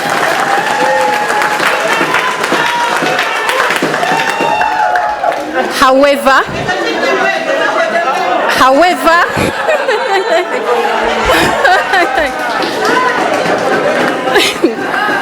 as I have already said, minus you, we cannot. Minus you, we cannot. You are our strength. Please help us and enable us to serve you. The former Vice President has said it. Minus money, we cannot. Please advise us. We are going to serve you. I thank you for the number. You have really turned up in a good number. I'm so happy. Personally, I want to serve Umlas. We are so happy for the turn up. Thank you so much. I thank the outgoing executive, because you have also seen the potential in the people. Because minus you having confidence in us, we wouldn't have stood. Again, the Vice President has come back as the ex-official and the Secretary General. Thank you so much. Thank you so much. Assalamu alaikum wa rahmatullahi. Me, I said I'm going to lighten this thing. Yes. Now, ladies and gentlemen, you deserve the following. You deserve the following. Allow me, ladies and gentlemen, introduce to you officially the one and only Aliwala. Please, say salam. Please stand up. People need to know who Aliwala is. And also the one and only Malik. Akida management, please say salam. Hey, now I've seen some people saying, I've always thought it's tall. Those things. All right, ladies and gentlemen, those were light moments. Ladies and gentlemen, allow me, you move to the Uganda speakers table. Allow me introduce Council Sekanjako in a special way. I want to pray that you allow him 1 minute. 1 minute, because he's the only Muslim we now have on the ULS Council. We have been having two I'm going to introduce them, but at least we want to acknowledge him and to thank him for that vision. Assalamu alaikum wa rahmatullahi wa barakatuh. It's indeed an honor, Your Excellency, and all colleagues around to speak to you. Well, the time has gone, really. Mine will be just to appreciate you. I take the honor because I believe that most of the votes I got on that day and the mandate I got, the foundation was from this very room. Thank you so much. Thank you so much for the support, for the trust. I saw love on that day, and everyone who could come, they were informing me that they have referred more and more and more people. And the main point of reference was Umlas. You people really showed me love on that day. I'm really grateful. And once I heard that we had this day here, I dedicated it all for this activity. Yes, I'm really honored. I will not walk you through the manifestos and everything that I intend to do, but at least I noted one thing from your communication about our law clinic, legal aid clinic that needs the approval of the law council.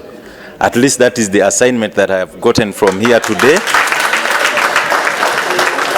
And I intend, not a political rhetoric, I intend to pursue it to the end.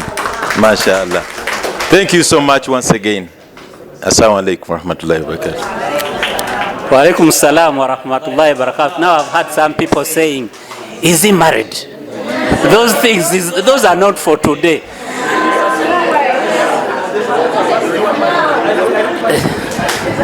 Now, Council Kakoza, why are you annoyed? All right, ladies and gentlemen, allow me also recognize in a special way. Is Isaac still around? Council Chagaba. I saw him. I asked somebody to ask him to come in. I want to let you know. I want to let you know a little bit of how powerful those two people have been in ULS for Umlas. Umlas has got many committees, most of which could not even have a single Muslim. Council Fatuma, ULS, sorry. ULS, which one was it? Okay. ULS had many committees. Council Fatuma would send you a message and say, recommend. And we'll just send names and people were put on those committees. You don't know how powerful those committees are until we have our people there. So Council Fatima, please, for your dedication, we feel this time we have been part of ULS because of your effort. Please come. And Council Chagaba, at least for Council Chagaba, for the first time, money would flow from ULS to Umlas as particular votes. No? I don't know about Atukunda. What I know is that Council Chagaba would dedicate certain monies as votes. They hosted the Umlas executive to an exclusive iftar dinner, which had never happened. Of course, the president and the executive. So the two of you, I want to recognize you and to ask you to come and say salam. We are very appreciative. May Allah reward you abundantly. Council Chagaba was serving as treasurer and Council Fatuma was our representative central. Assalamu alaikum. First, before I begin anything, I am love myself. I am beginning with love and I want to end it with love. Sorry, I'm just asking for 1 minute of your time. Let me express myself. I love you people. That is why I stood with all my heart. Now people are wondering, who is Fatuma? I want to tell you how I became part of this Muslim community.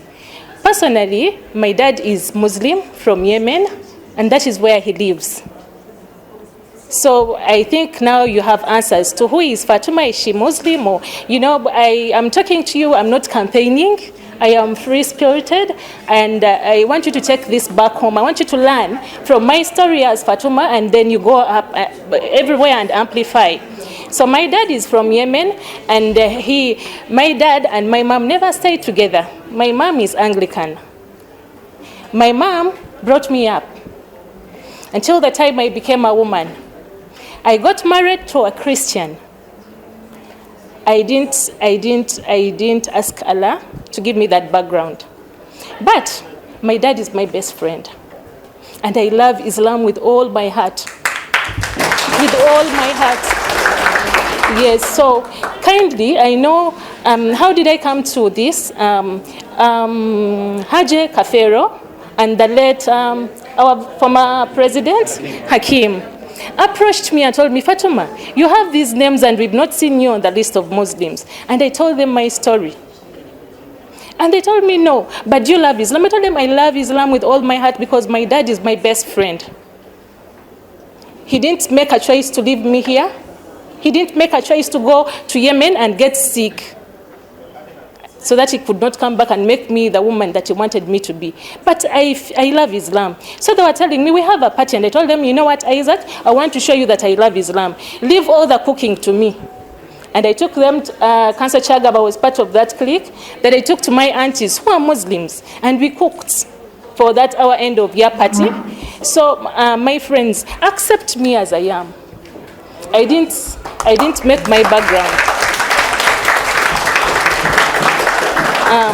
We don't know tomorrow. Just love me. As I told you, I'm love, and I'm going to end it with love. Love me, never know. Because Haji Kapero told me, can you convince your husband to join us? And I was on my way until the time I came into elections, and things were really bad for me. People were discriminating me. I've been discriminated ever since the day I was born. I was brought up by my stepdad. He's not Muslim. You understand? Don't discriminate me. I am not the making.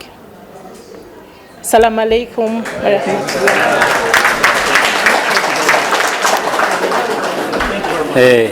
Kale kabakwe kulavu. Another Sada, no. Sada, no. The love is not for you.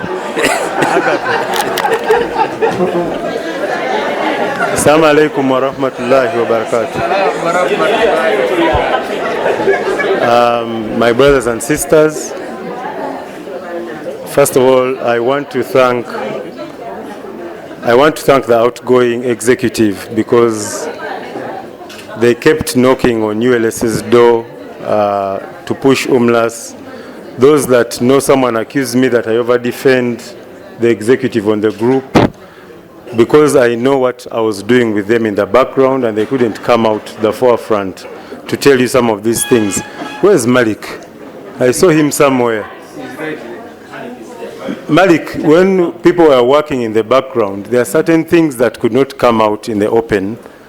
Because I was on ULS, there's certain information that I had as far as the judge was concerned and that the executive was doing. There was a lot they were doing before even Umlas on the WhatsApp group you got to know. So as ULS and the executive of Umlas, we were actually, it's true, we were working in the background. And certain things came to light whereby their hands were tied. Even as ULS were tied, we couldn't move. There were so many moving pieces. So there are certain compromises that had to be made, and the executive did. You may not see, sometimes it's like a Chinese bamboo tree. They say you grow it for 5 years, but it's in the 5th year when it comes out.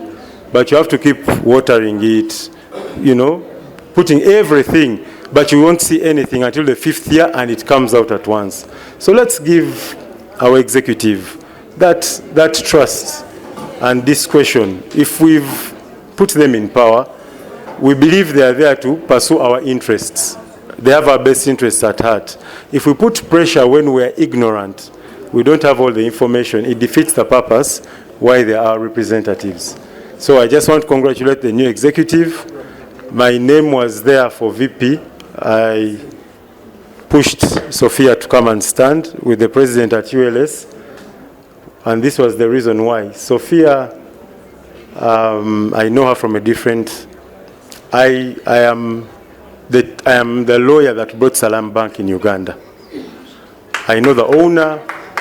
He told me, you do this one thing for me. He met me over something. He was surprised that I had done Hajj when I was very young. So he liked me just off that. He's extremely, extremely wealthy. When I say wealthy, I mean certified billionaire in dollars. And he's Somalian. But I keep telling you this story. He has, okay, as of 5 years ago, he had 36 children. All of them are Quran Hafiz. And he teaches them himself. That's how much he loves Islam. So when we discussed Salam is in different countries, I told him Uganda should come. They froze his money in 2016. His children, they have different businesses. So it was frozen in Uganda, $14 million. So he told me, Isaac, how do you freeze 14? The amount of money I want to bring to Uganda, this is nothing. So he had flushed Uganda. He went to other countries. I told him, I promise you I'll get you a bank and you'll bring, because there are many Muslims that want to get out of riba. And he agreed. So this is not a kalango for Salam, but please open bank accounts for Salam so we get out of the riba loop. Secondly, back to where Sophia comes in, because she's learned in Islamic finance, she has really pushed herself. But some of these things, it should be Umlas pushing us. And we identify your expertise, we push you where we know. You recommend people to ULS and say, Muslims are not being heard. We have this person, has these qualifications, push them to that board. When I tried speaking up, Fatuma knows, they always used to think I was a radical in the ULS Council. Because I would say, how come all these names there's no Muslim? No, we're looking for this. You know, there are self-interests everywhere. But we tried our best. So in the same manner, I encouraged Sophia with the president at ULS and said, please come. Your exposure is important to help us as a Muslim body. Colleagues, we need to move away from the CPR. The world has moved. These things of quoting, I don't know, order this. The world has moved. And we complain, we are not that material. We need to be that material that when we send someone, for example, the president, I was somewhere and they spoke well about him, and they said, yes, we can give this person. You should be appointed on qualifications, not because you're Muslim, because they'll always undermine you. That's what we should aim at. Yes, we are Muslim first, but even them, if they start saying, oh, Christian judges, this Christian judge was attacked, they'll overwhelm us. We're the minority. Let's first be competent, then the Muslim bloc comes and pushes you when you have the right competency levels. So the president, the VP, they are the ones I personally know, of course, plus the old committee members. They have that competency to push us. Let's give them a chance. Let's give them some room and support them. This thing of criticizing them on the group, it needs to stop. Malik at times is joking, you understand him. Yes, he means his point, but he's joking. But he means well at the end of the day. He will come out and tell you, you know what, this is what I'm trying to achieve. So, brothers and sisters, thank you very much for supporting Umlas, our new executive. We are fully behind you, and I hope everyone in this room will support them regardless of affiliation. Someone was saying, executive. That's besides the point. Let's just focus. Our uniting factor is Islam. In the Quran, there's no Sunni, Shia, Mubajje. We are just told we should be Muslim. Assalamu alaikum wa rahmatullahi wa barakatuh. Wa alaikum salam wa rahmatullahi wa barakatuh. This one has to end. This one is married. I can assure you. This one is married. So we have to adjourn this meeting.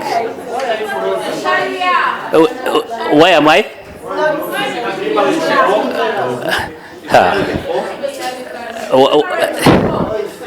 Kakoza, you've always been opposing those things. Let me ask the president to adjourn, then we'll have this discussion afterwards. Our new elected president and your team, members of Umlas, the outgoing executive. This is not our last day. You know the way Umlas is structured. We elect, then we organize a handover, swearing in, and you assume office. I want to congratulate you, Mr. President.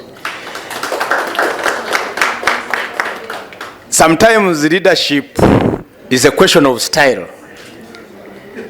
I'm happy and I thank Allah that we've got this new team. As Isaac was telling you, we were in the background without influencing the voter, but at the same time trying to send messages from the background of the nature of leadership that we need to take over. Because that is the purpose, succession plan, that's the purpose of leadership. You can see he's talking about Sophia. We were discussing these things from who would come as the president, who would come as this. You must prepare for the society to continue.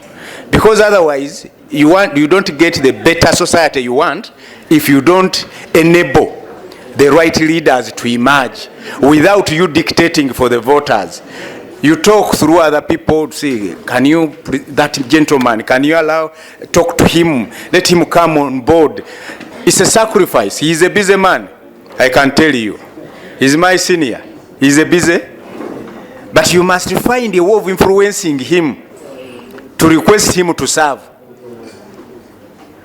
So please don't overabuse him on the platform.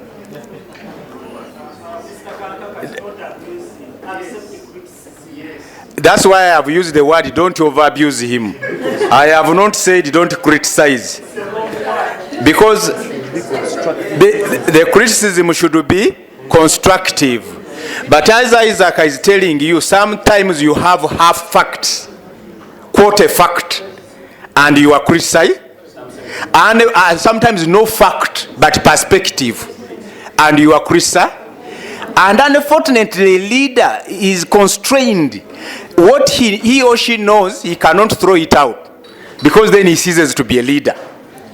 So he keeps quiet. And because you've repeated this thing several times, the unsuspecting members will start to think that actually what you are saying is the right. At least approach the leader. Ask him, ask her, this thing you are doing, why are you doing it this way? But otherwise, if you try to unaddress him on something he knows is wrong and is unable to respond to you on a platform, you are creating a paralysis in the society.